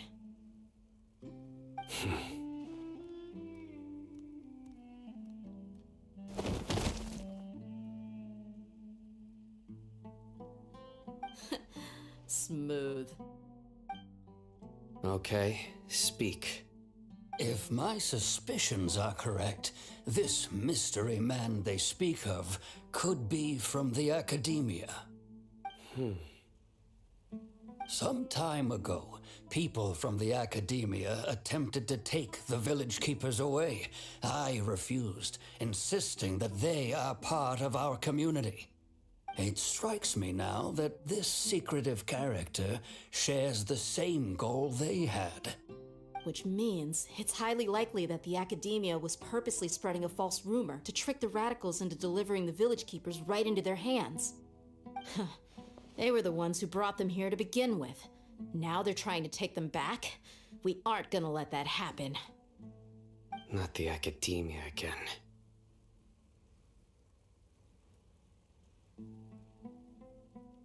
Just as I thought. But what could they want with the village keepers? People are nothing but tools in the eyes of the academia. A change in their plans likely means they found another way to exploit the scholars. Regardless, our top priority now is locating the village keepers. You're right. Isaka's still waiting for news on his grandpa. Time to go. Let's leave the village and try to track them down. Yes. Pack up and get ready to leave. You got it. Candace, I'll let you deal with the radicals. Leave everything outside the village to us. All right. Let's meet back here once everyone's ready.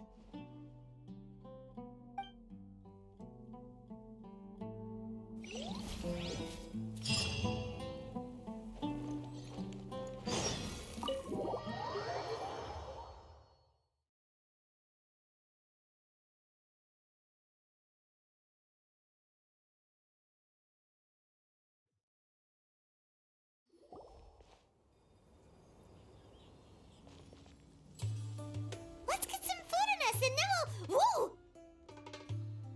Where did you come from? Well, as you can see, I am merely sitting here and reviewing what we have deduced thus far. You were gone for ages, and now you're suddenly sitting here musing to yourself? Where have you been anyway?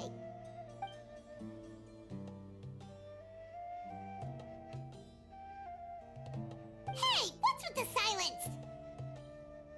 You never think things through before asking questions. I'm giving you some time to make up for that. Paimon's so mad! Paimon's gonna give you an ugly nickname!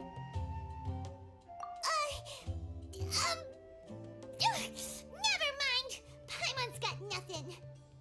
There's just nothing super obvious to pick with this guy. It makes it so hard. Well, you've heard nothing to suggest I left this whole time. So clearly, I stayed in the village to investigate. Anyway, you plan to leave Aru village and keep searching for the truth of this matter, yes? Yep. We're not gonna find out anything more by staying here, so we thought that we might as well take the search elsewhere.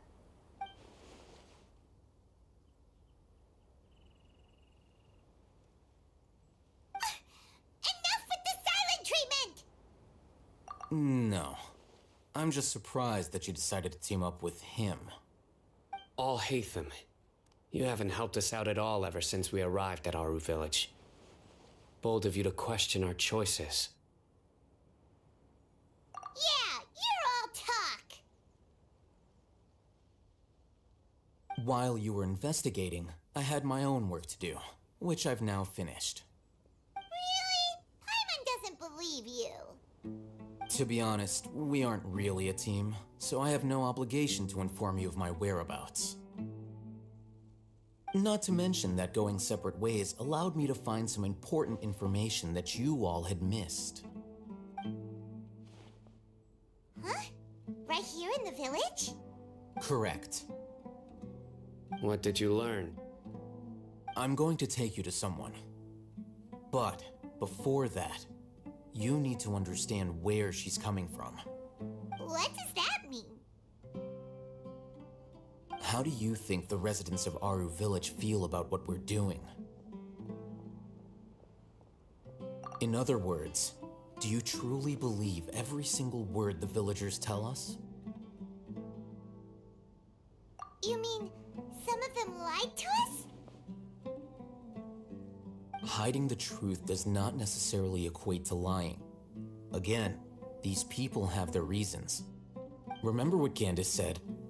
Most people in Aru Village don't necessarily care which deity is in charge of Sumeru.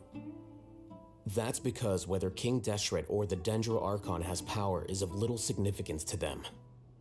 By contrast, the perils of their daily lives are ever-present concerns. They won't simply share everything they know with you without good reason.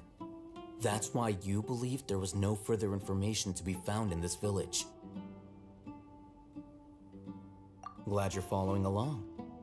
Among those you have talked to, there's someone who was consciously keeping you out of the loop. In fact, she's been observing your every move since you arrived. The reason being, to someone who only wants to live their life in peace, any external factors introduce unpredictability into the equation.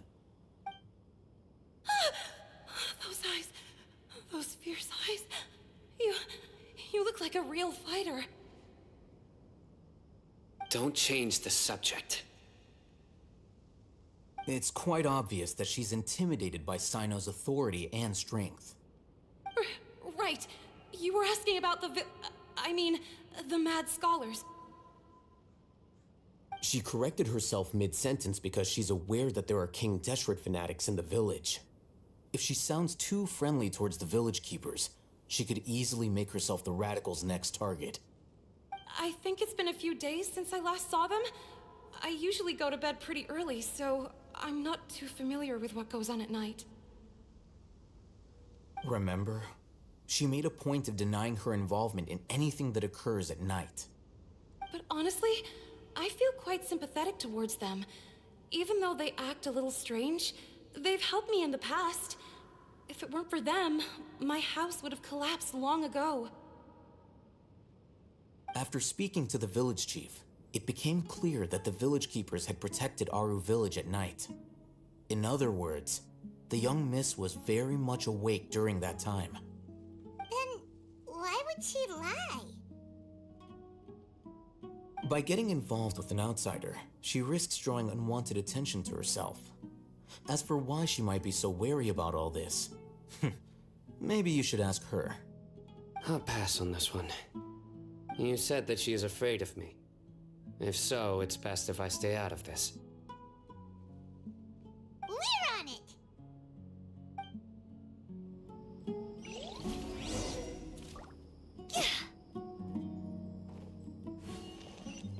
Huh?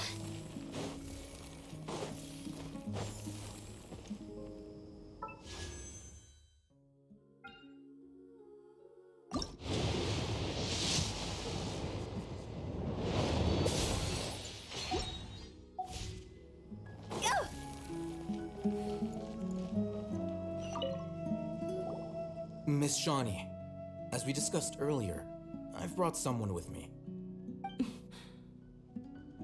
Mr. Alhaitham, I'm aware of where you stand, but how can I make sure that your friends think the same as you? Huh? What do you mean? We need to clarify our stance or something? Go ahead and talk to her.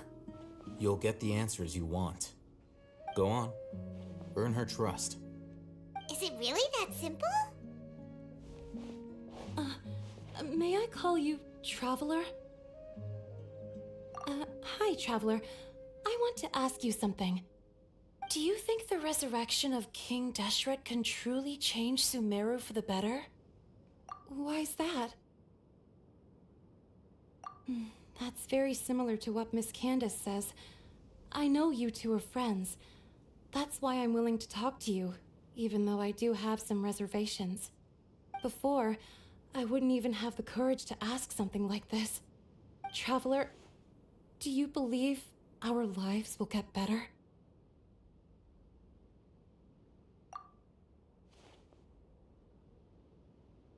Yeah, we came here from another nation, so it isn't wrong of you to be weary.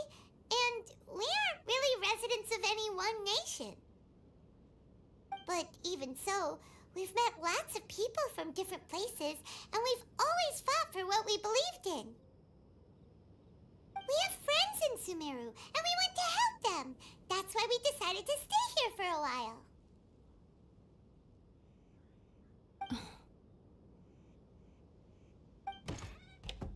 I want to trust you. My apologies for posing my questions like that. To be honest, I didn't expect you to come back for more information. Al-Haytham told us you have your reasons. It's okay. We understand. The fact is that only one side of my family is desert folk. I don't really fit in anywhere in Sumeru. Some believe in the Dendro Archon, while others believe in King Deshret. I don't belong to either side, and neither side would want me. Speaking of which, the radicals mentioned that they despise traitors. Do they just think that anyone who's different from them is a traitor?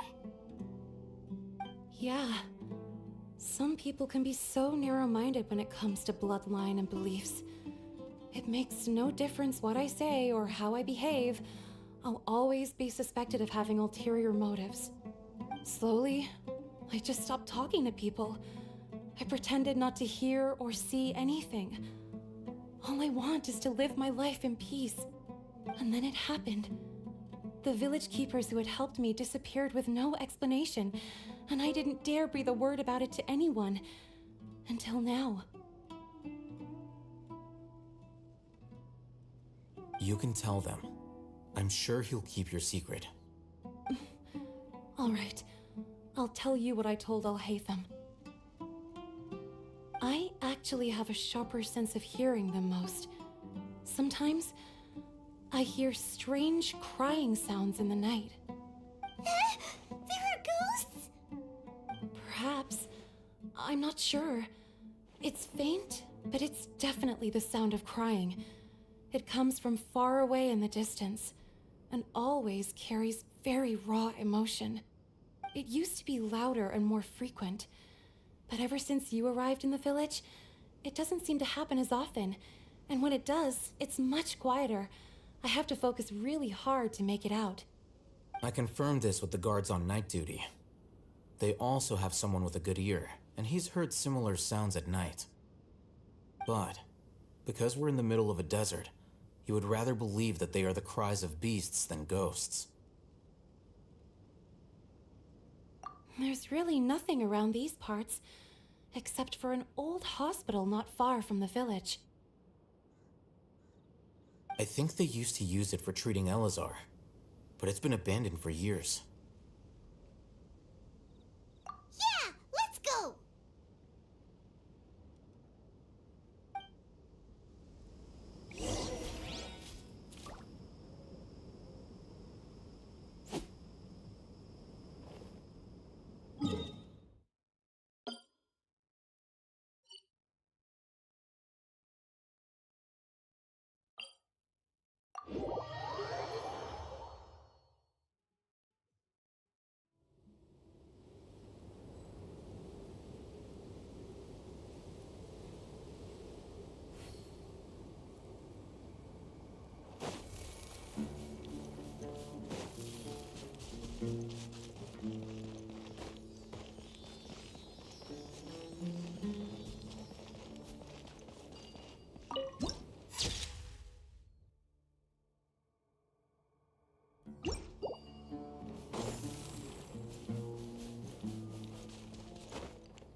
Shape, and there's sand everywhere.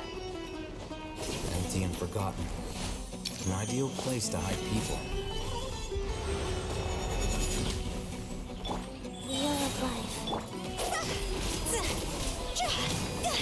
I'll be back. Monsters!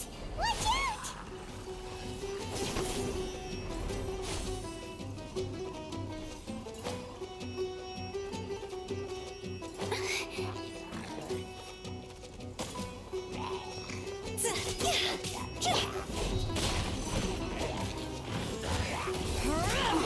To ashes! Crumble!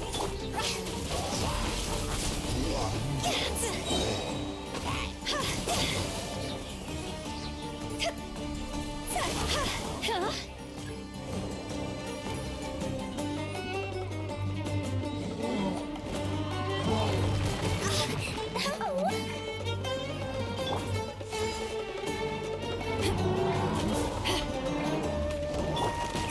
Careless. Order guide you.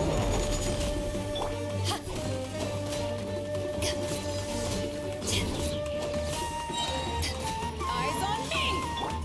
Sacred name, fortune preserve.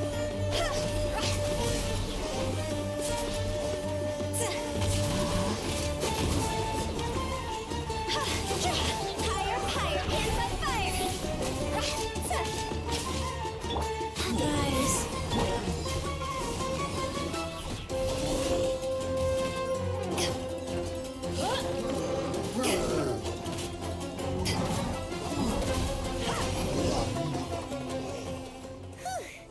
They were easier to deal with than Paimon had expected.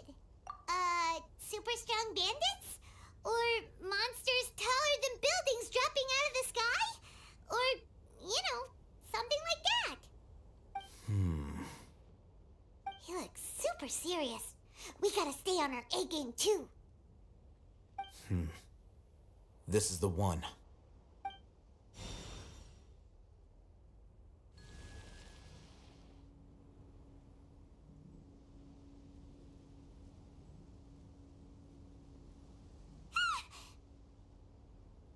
Let's go in and take a look.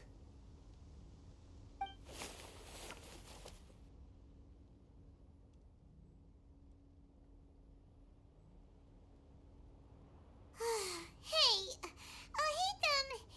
we haven't found squat. Are you sure we aren't wasting our time here? Patience. Shawnee says she only hears the crying at night. We have time to burn. Until then, I'm taking a break. And just like that, he sits down. Wait, he even brought a book to read? What are you reading? Let Paimon see! Okay, sure. Huh? The natural position, which is the positional propensity of an entity in natural motion in contrast with an object in forced motion? Huh? When free from external influences, every entity displays the tendency to follow its natural trajectory? So, you got that? Oh, Paimon gives up. You keep reading your book. See ya!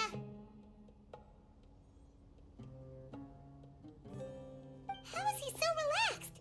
Look at him, reading an impossible book in a creepy place like this. Hey, Paimon's your Tibet travel guide. Paimon knows plenty of useful stuff already. And anyway, it's not Paimon's fault that the books people read in Sumeru are so complicated.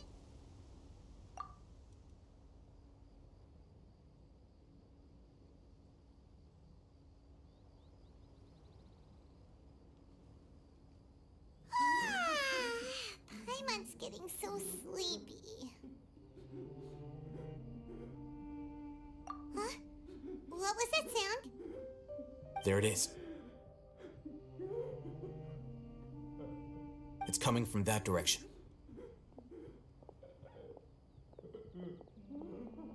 Is the sound coming from here? Huh. Paimon's not seeing anything.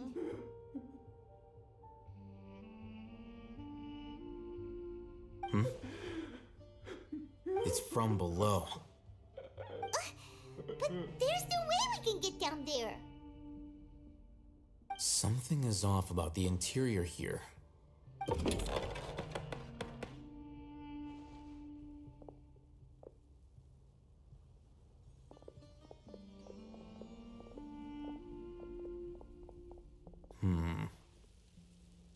As I thought, there's a hidden structure. Wow. It's like they tucked another hospital into this one. Oh, it looks like there are other mechanisms around here. Let's keep exploring.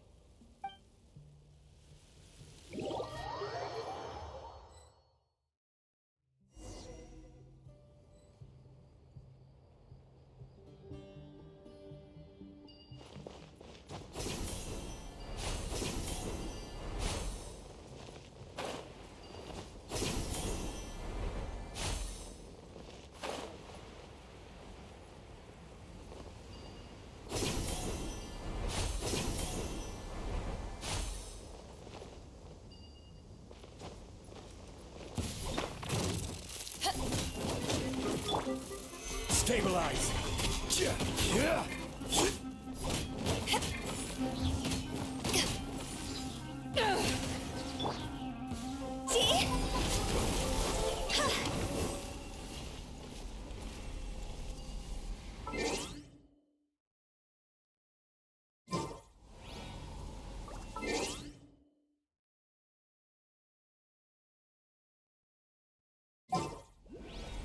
Silly.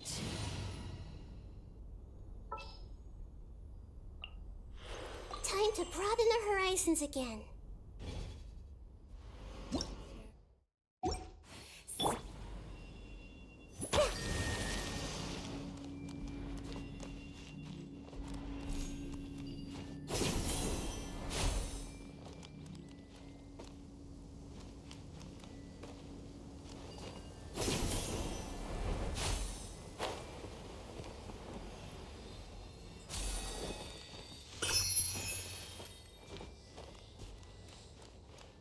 I see everything. Yeah.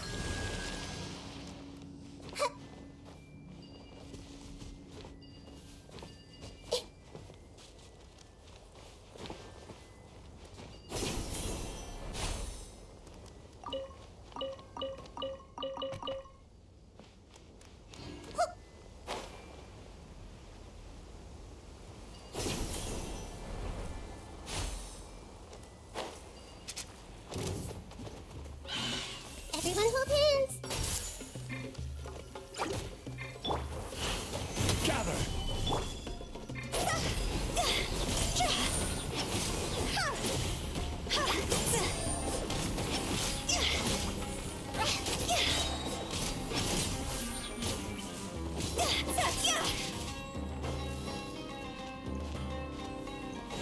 It's over.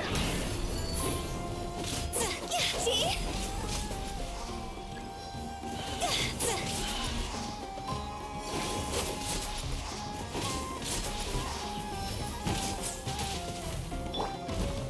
Solidify.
idea. Let's approach him slowly without alarming him.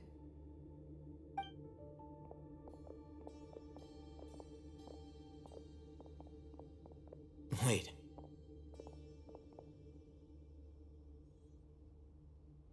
You're...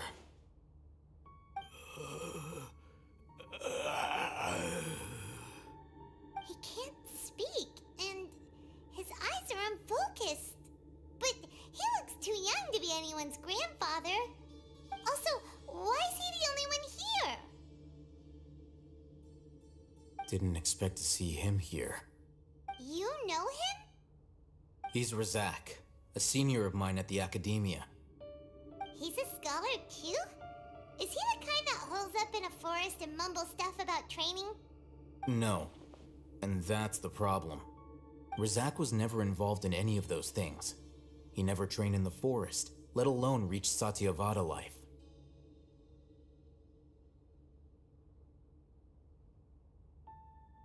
Leaving that question aside for the moment, him being here alone means that we might be too late. Looks like they've already taken everyone away. For whatever reason, they left Razak here. Perhaps they simply didn't have time to come back for him. There are drag marks on the ground. They're clearer by the doorway. Someone was forcefully drawing a cart that was loaded with something heavy. Loaded with people? That is one possibility. It looks like they were in a hurry, as if they were afraid of being caught. In their haste, they failed to notice Razak hiding in a corner. The symptoms are identical. Looks like we found living proof. Huh? Why do you say that? Allow me to jog your memory. Recall your time at Port Ormos. Don't you think his symptoms look familiar?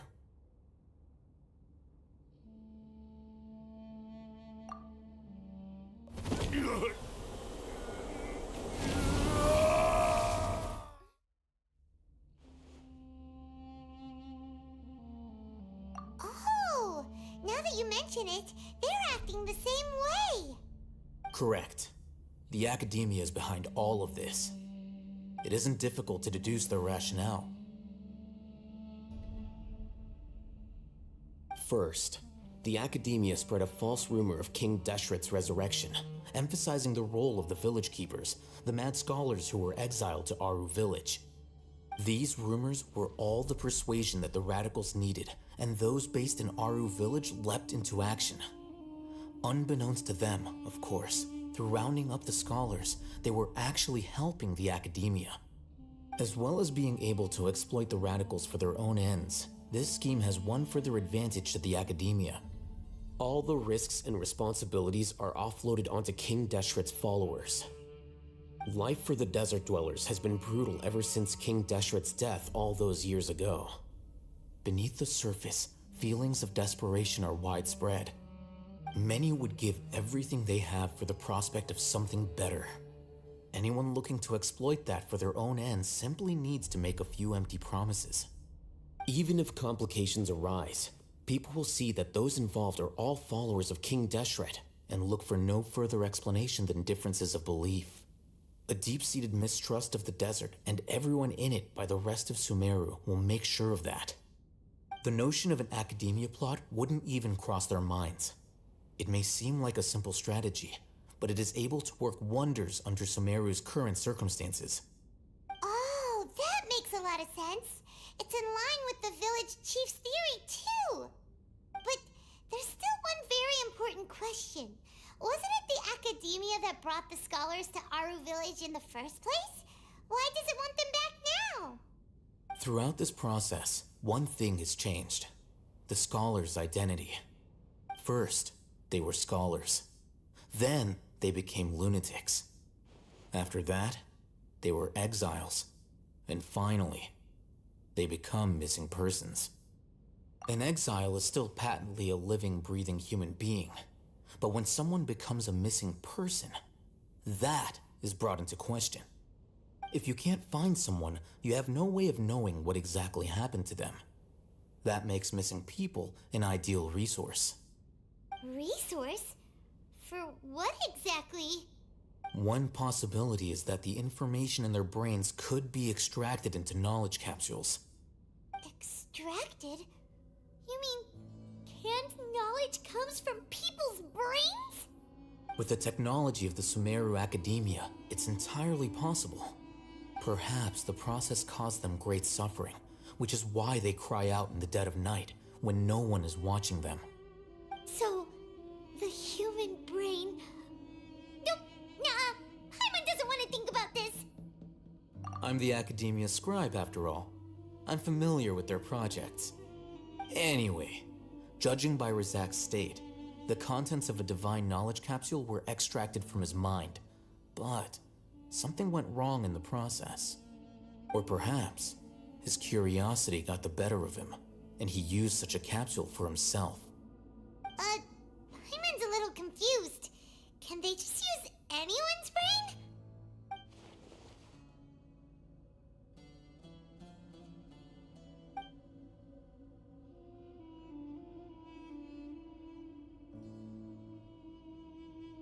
The look on your face tells me you've realized the answer.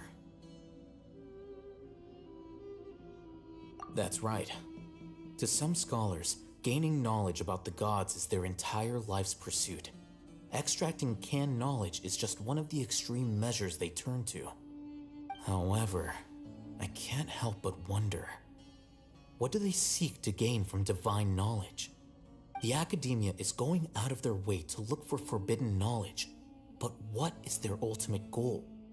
I've spent quite some time trying to analyze the contents of the divine knowledge capsule, but to no avail.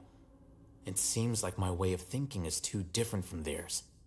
You mean you're not even slightly interested in getting your hands on this forbidden stuff? All scholars seek to expand the horizons of knowledge, but I'm not particularly interested in gods, so I don't share their degree of zealotry. Extracting information from people as if they were lifeless objects? If this is the direction of academic progress, then the Academia may as well shut its doors. Sounds like you're really against all this. Of course. The Academia's actions run contrary to their rules. Whether it be academics or knowledge, everything has its boundaries.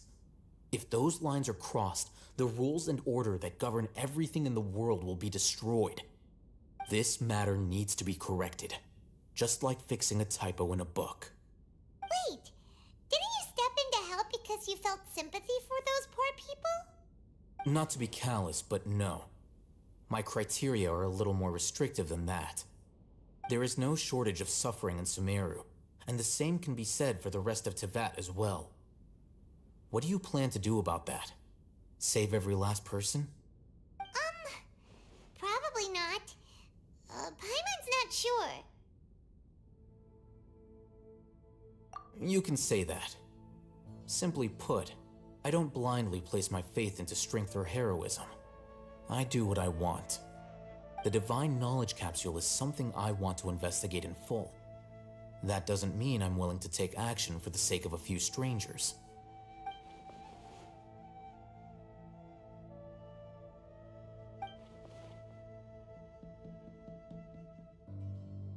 Paimon's been wanting to say this for a while. There are a lot of bad guys in the Academia, but you're not one of them. You're their weirdo. You're probably right. Though I must say, I quite enjoy this feeling of being the odd one out. Uniqueness is also an asset, is it not? Wow, that's a great way to think about it. Paimon's really impressed. If only Miss Shani had a similar mindset, her life would definitely be a lot easier. I'm just a more likable person than her in general. There's nothing more to it than that.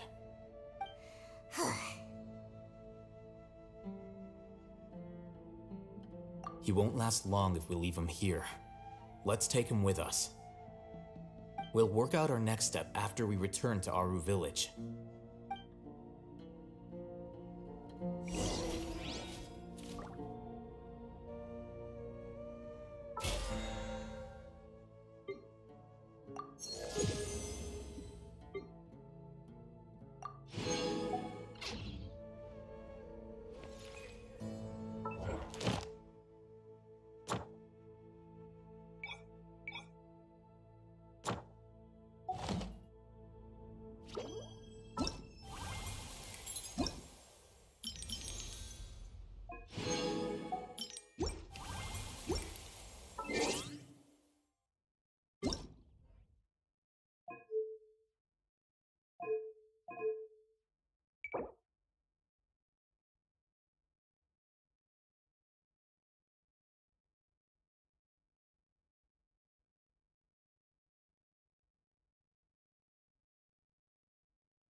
Oh, ow!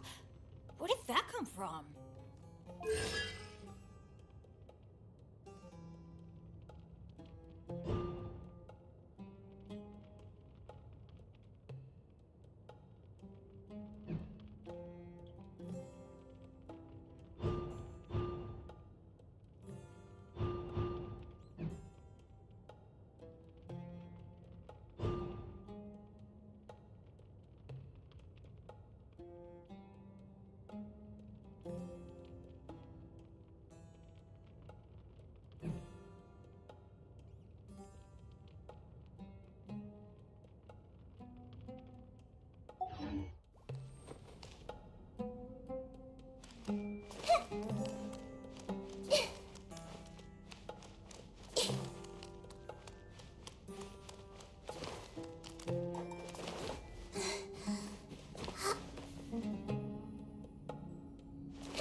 We're back! You must be tired. You should rest and take some water. What's the situation? Who's this? Unfortunately, somebody who's too young to take on the role of Isak's grandfather. Nevertheless, he's one of the people we're trying to find.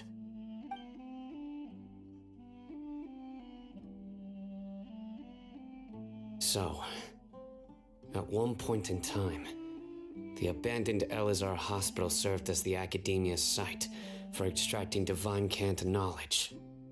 Yep, pretty much. Their plan must have been implemented at some point before we arrived at Aru Village, since divine cant knowledge has been in circulation for a while now. Yet, they fled once we were headed to the village, almost as if they knew we were on their trail. Why is that?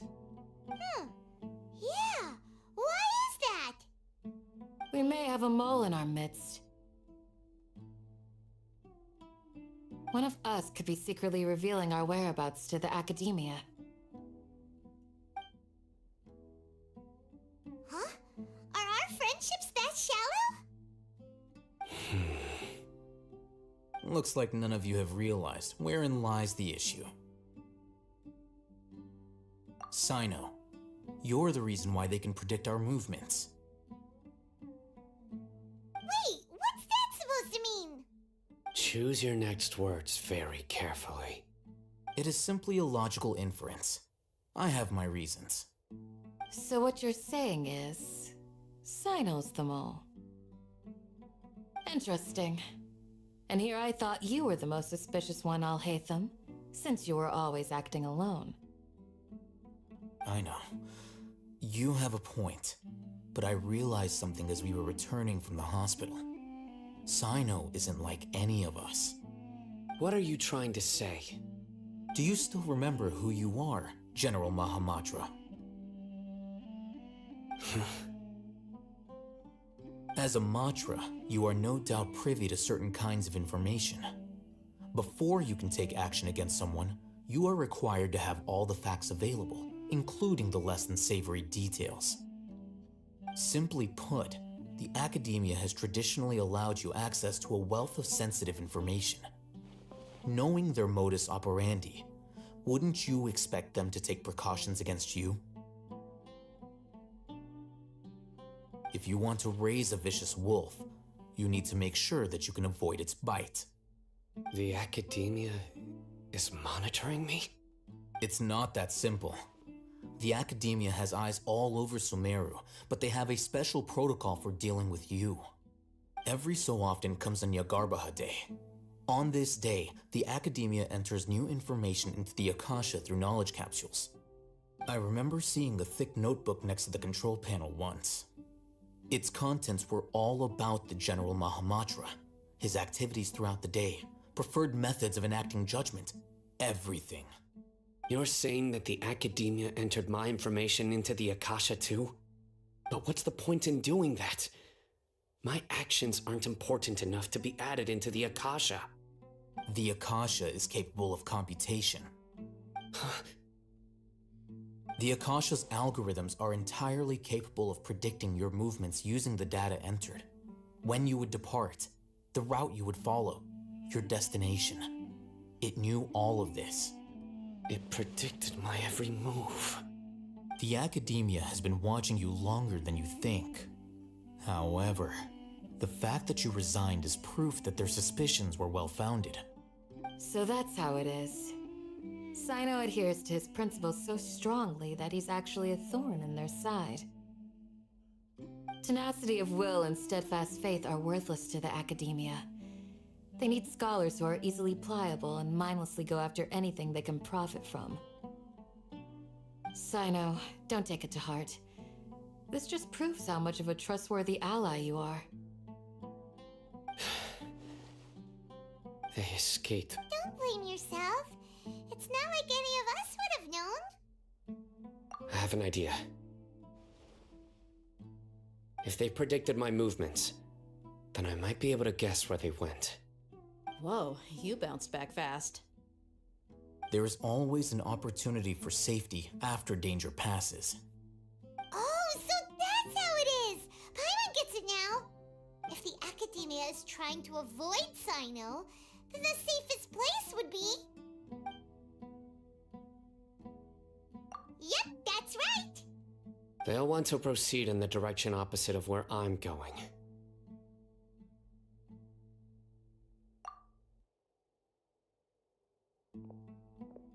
I must go. There's also something I want to investigate. Let's go, guys! After him! Please, wait! I want to go too! You want to go too? If so, you have to promise you'll stay safe. I want to find Grandpa. I promise I'll be careful and not cause any trouble. Everyone, I leave him in your hands. Yay! Let's go! Remember to pack some food with you! Paimon feels like we're missing someone, though.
So, where do here?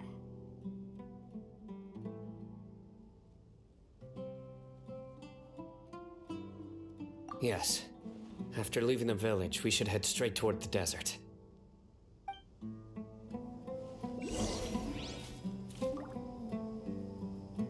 I know the desert like the back of my hand.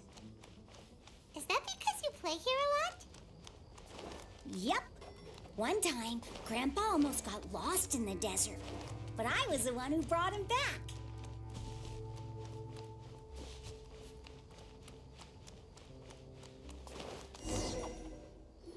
There's something here. What's this? It's buried in the sand. Looks like we'll need to roll up our sleeves and do some work. And Paimon thought running around everywhere was already enough work. Okay. So, we have to dig it out? Whatever's down there, it looks like it's buried really deep.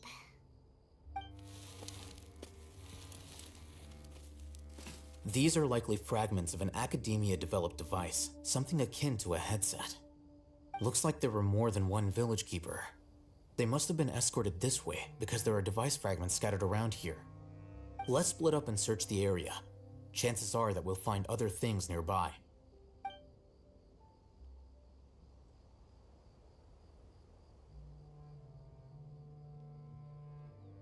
Is this what we're searching for? It looks kind of scary. This is definitely a device used to extract divine knowledge. How did it end up buried in the sand? That can't have been part of the plan. They must have been attacked along the way. Wait, what? Grandpa, I hope you're okay. Don't worry, your grandpa's gonna be fine. Razak didn't display any signs of starvation or dehydration, which means that they left fairly recently. We should be able to catch up. One more thing. Given that the device had been entirely covered by sand, I believe the attack must have happened prior to the sandstorm. Let's keep going. They can't have gone far.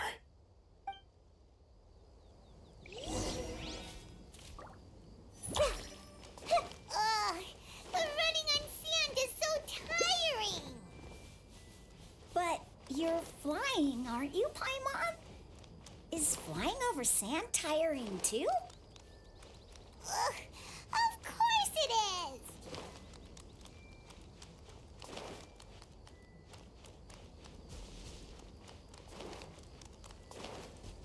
Voices, over there. Don't get any closer. They'll notice us. Dia's talking with the Eremites? Very interesting. Let's listen in. If you had informed me sooner, there'd be plenty of room for us to... You're one of us. We would never lie. Scholars. You don't know as much as I do. Need me to... I knew it. That's our Dia. Dia? Why would you... Dia! Hey, what are you doing? Huh? Didn't you say you'd help me find Grandpa? Why are you on their side? Well, look who's here. Ain't that something? This complicates things. You've betrayed Aru village? So, this is the great General Mahamatra. Dear, you'd be better off as my assistant than hanging around with this motley crew. Seen for yourself. I have the means and methods, and my ideals are far more admirable than theirs. I'm not the type that's easily swayed, Raman. You of all people should know that. Wait, what's going on, Dia? Whose side are you on here? Shut it, Paimon. It doesn't matter. Whichever side you pick, nothing can deter us from the grand mission of resurrecting King Deshret. Once our Lord of Old returns to this land, we will have a new beginning. Face the facts, Raman. It's not gonna happen. You should understand that more than anyone. Have all your years as a merc taught you nothing about placing hopes in a ruler? I'm a desert dweller and a proud follower of King Deshret. Whether I live by the edge of the sword or in peaceful comfort, my soul will always carry this conviction. It's not too late yet. The village mad scholars aren't gonna bring King Deshret back to life. You don't understand, my dear lady. Pursuing our faith is our purpose in life. Even if the chance of success is 1 in a million, we must be willing to give everything we have. Even if it'll expose you to the academia? Even if they end up disbanding the Eremites? Your Eremites, which you've worked so hard for all these years? Yes. We've waited a long time for this day to come. The sun and the moon no longer shine here. All you see now is cracks in this desiccated land. But fate has finally dealt me a hand to play against the academia. With these scholars in our custody, we'll stomp the academia's forces and fight our way beyond the wall of Samiel. Ridiculous. Think about it. The academia controls the entirety of Sumeru. Your powers are negligible in comparison. If you still don't believe me, then try asking these 2 men. They're also against the academia, but neither of them are as arrogant as you are. They look more like pawns of the academia to me. Why would I listen to anything the people of Greater Lord Rukadavada have to say? Filthy traitors. Your god abandoned all honor and betrayed King Deshret. We desert dwellers will never trust the likes of you. It's impossible to communicate with someone so hostile. Perhaps we should. Do you really believe that by kidnapping the scholars, you'll be able to negotiate with the academia?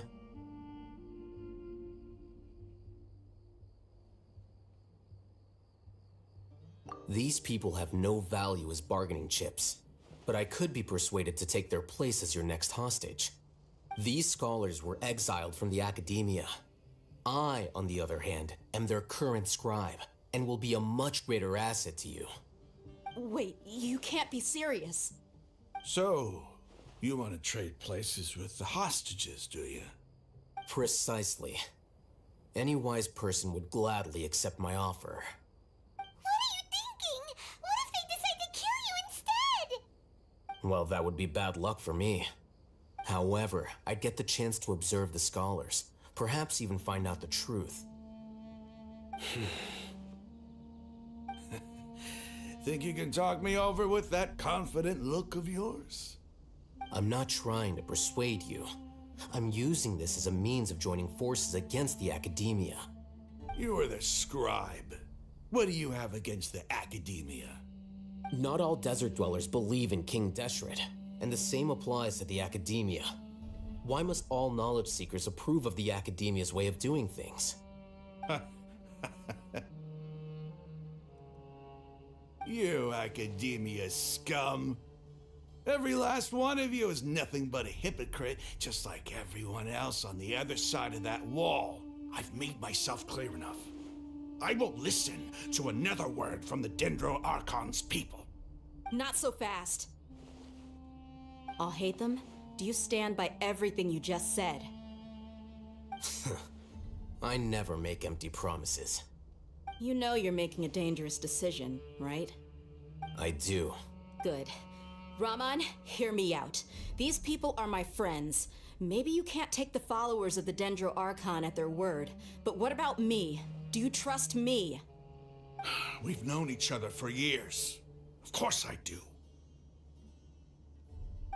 In that case, I'm willing to vouch for their honesty with my right arm. Come on, Raman, don't be a coward. If you're serious about taking on the academia, you need to steel yourself. You can't be afraid. An arm from the Flame Mane. You've piqued my interest. But what if you refuse to oblige? What should I do then? No one's a fool here, Dia. We're mercs. And mercs don't tend to live long unless they have their wits about them. You're not wrong, but this is different. I promised my friends that we'd bring back the village keepers together. Let's do it right here then. Give me your right arm as proof of your resolve. Don't listen to him! He's not even trying to negotiate! He just wants to make things more difficult! That's fine. Are you crazy? We came here to save lives. One arm for that many people is still a pretty good deal, if you ask me. Rahman, I'm holding up my end of the deal here. You'd better not let me down. Sure. Go ahead and cut off her right arm.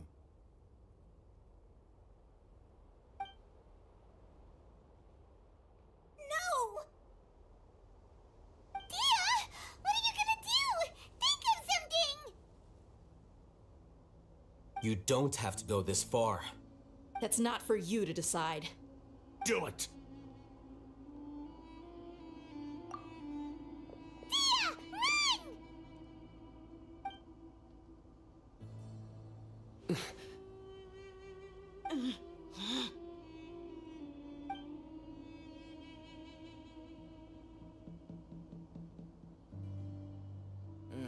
Stop! What's wrong? Can't do it? Flame Mane, you and I are both desert folk. Cutting off your arm is no different than cutting off my own fingers. Where's the sense in cutting my own kin to pieces? You've shown me that you're serious. Go on now, take your friends and leave. Meet me in the desert at noon tomorrow.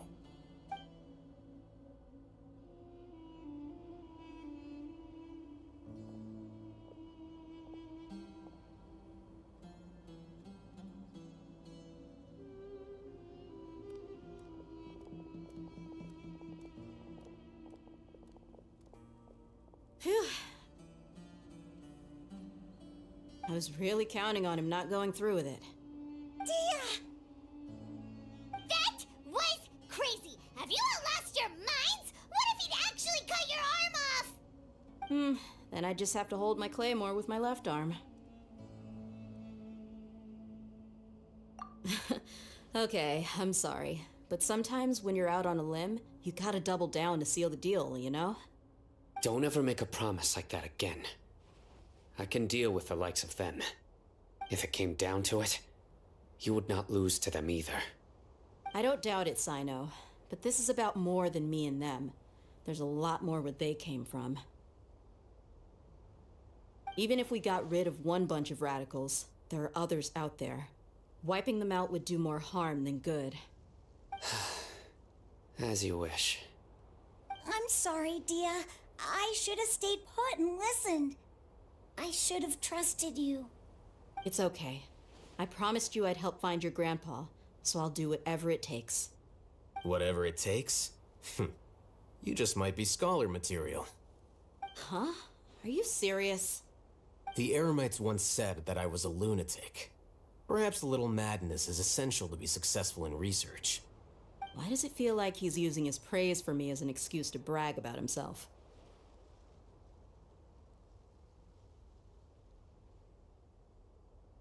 Okay, let's get moving. We should head back to the village and rest up. Today was just a trial run. Noon tomorrow is gonna be the hard part.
say is true. You have to see the world for yourself to appreciate how beautiful it is.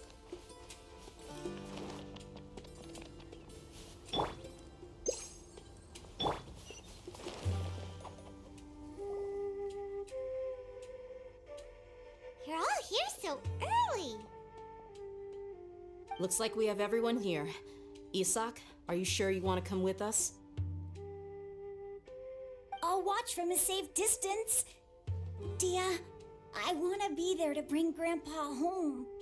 Okay, let's go then. Dia, wait.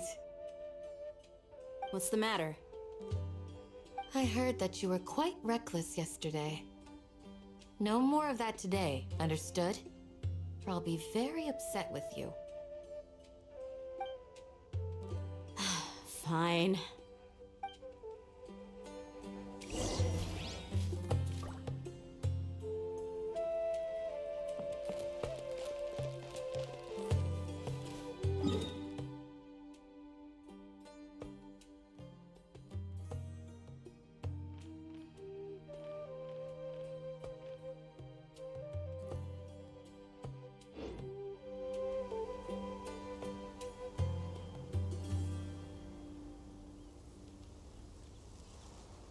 One, two, breathe. 3, 4, and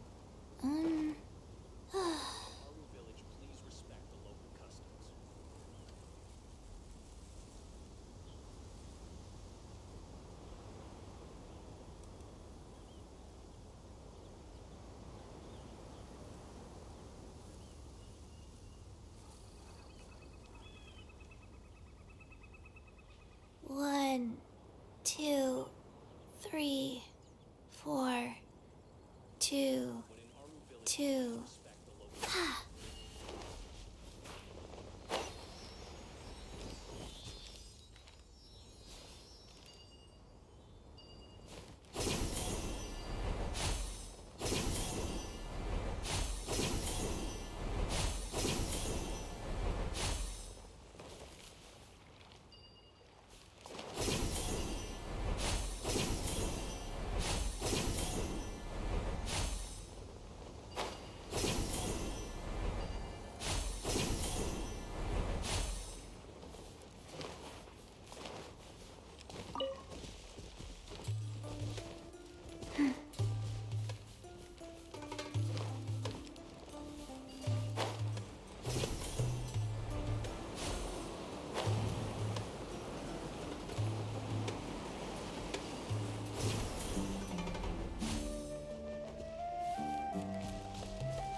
Faster?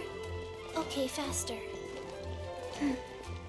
Ad Astra Abyssosk.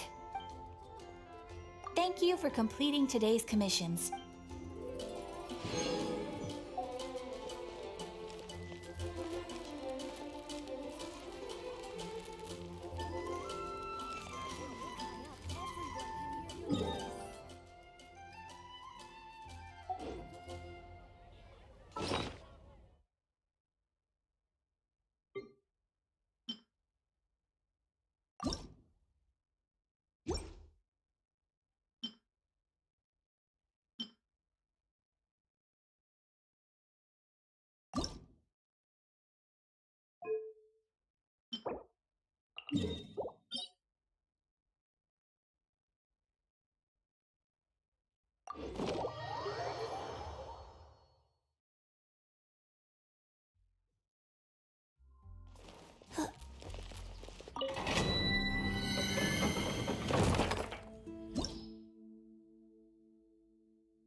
I trust you.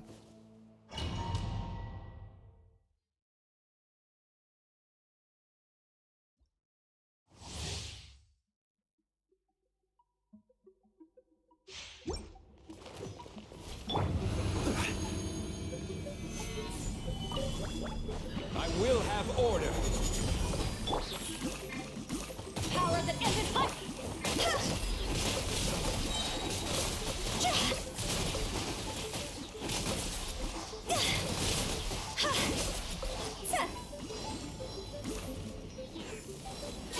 Higher, higher, hands on fire!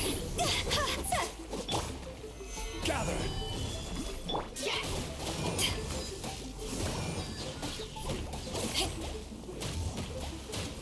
This is order.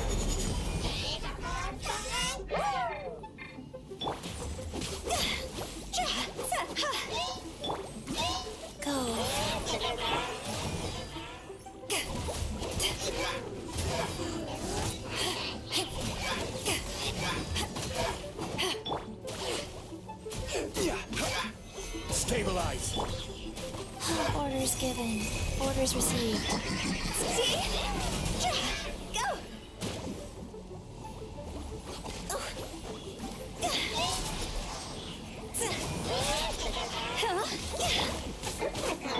Eyes on me!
Time to go!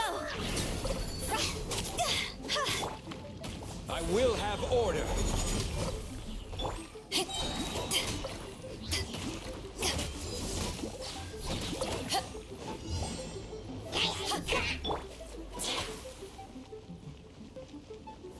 Stabilize.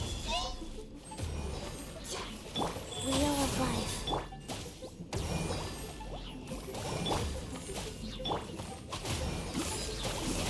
Power that ended high shot!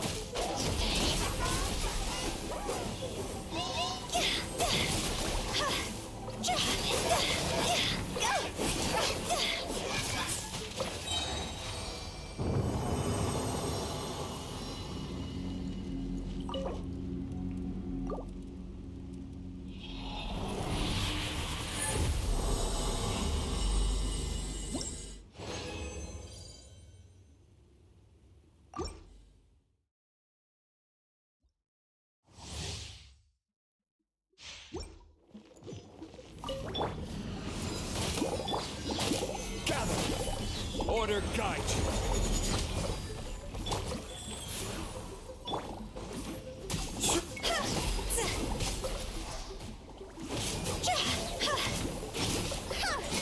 Cross over!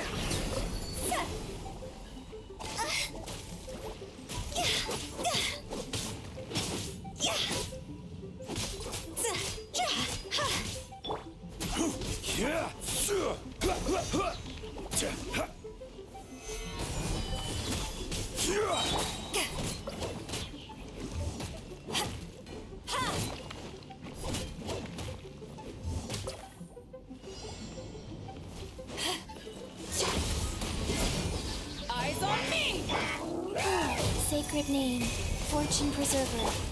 See?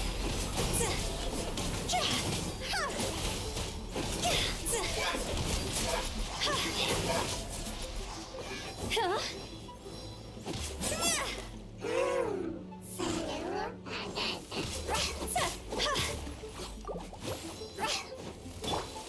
Rise! This is order.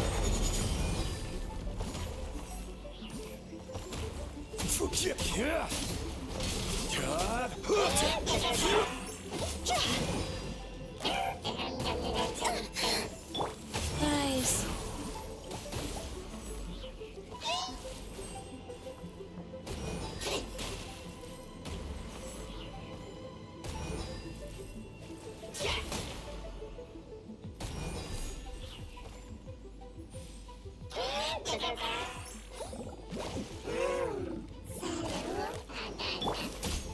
Stabilize. Go!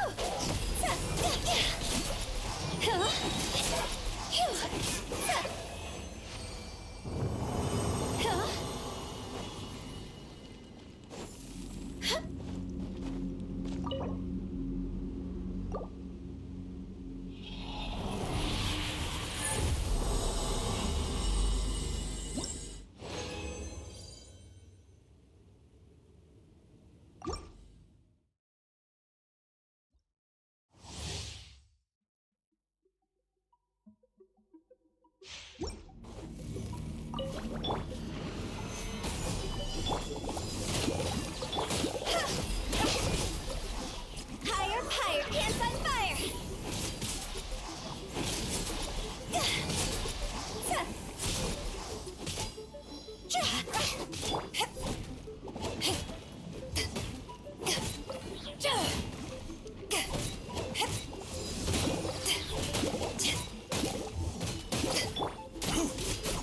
I will have order.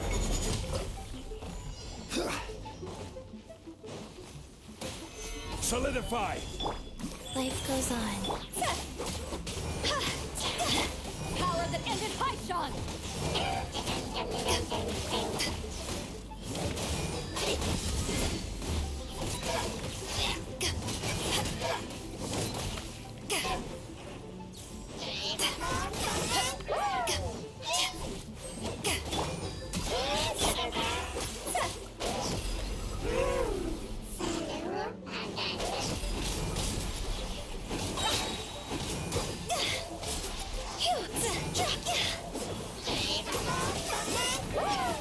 Time to go!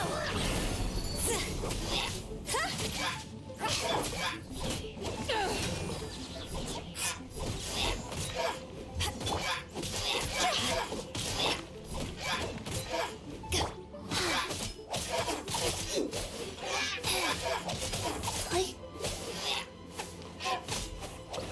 Yeah.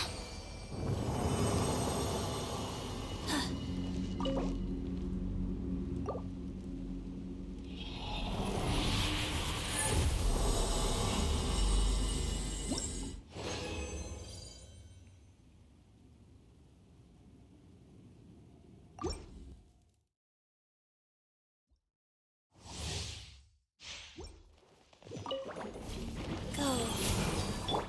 Quake. See?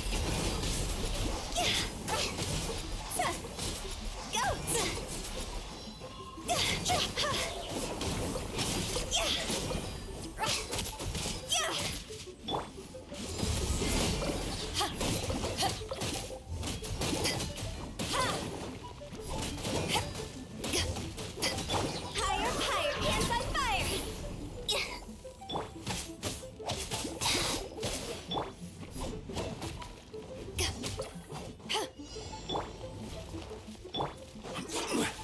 Stabilize.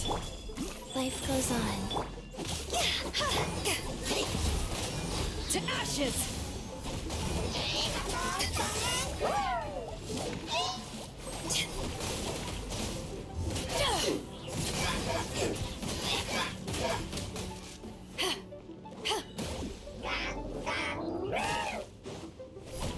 This is order.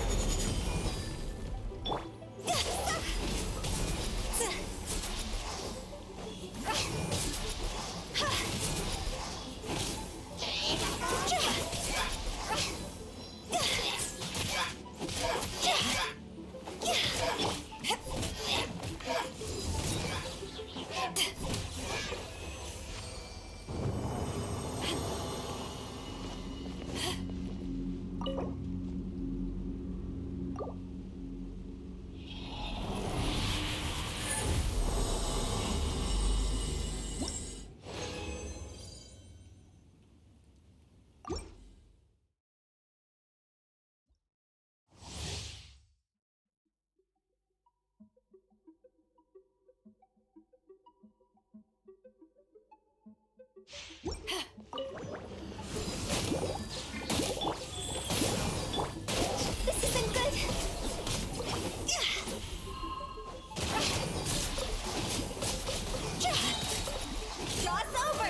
Order guide you.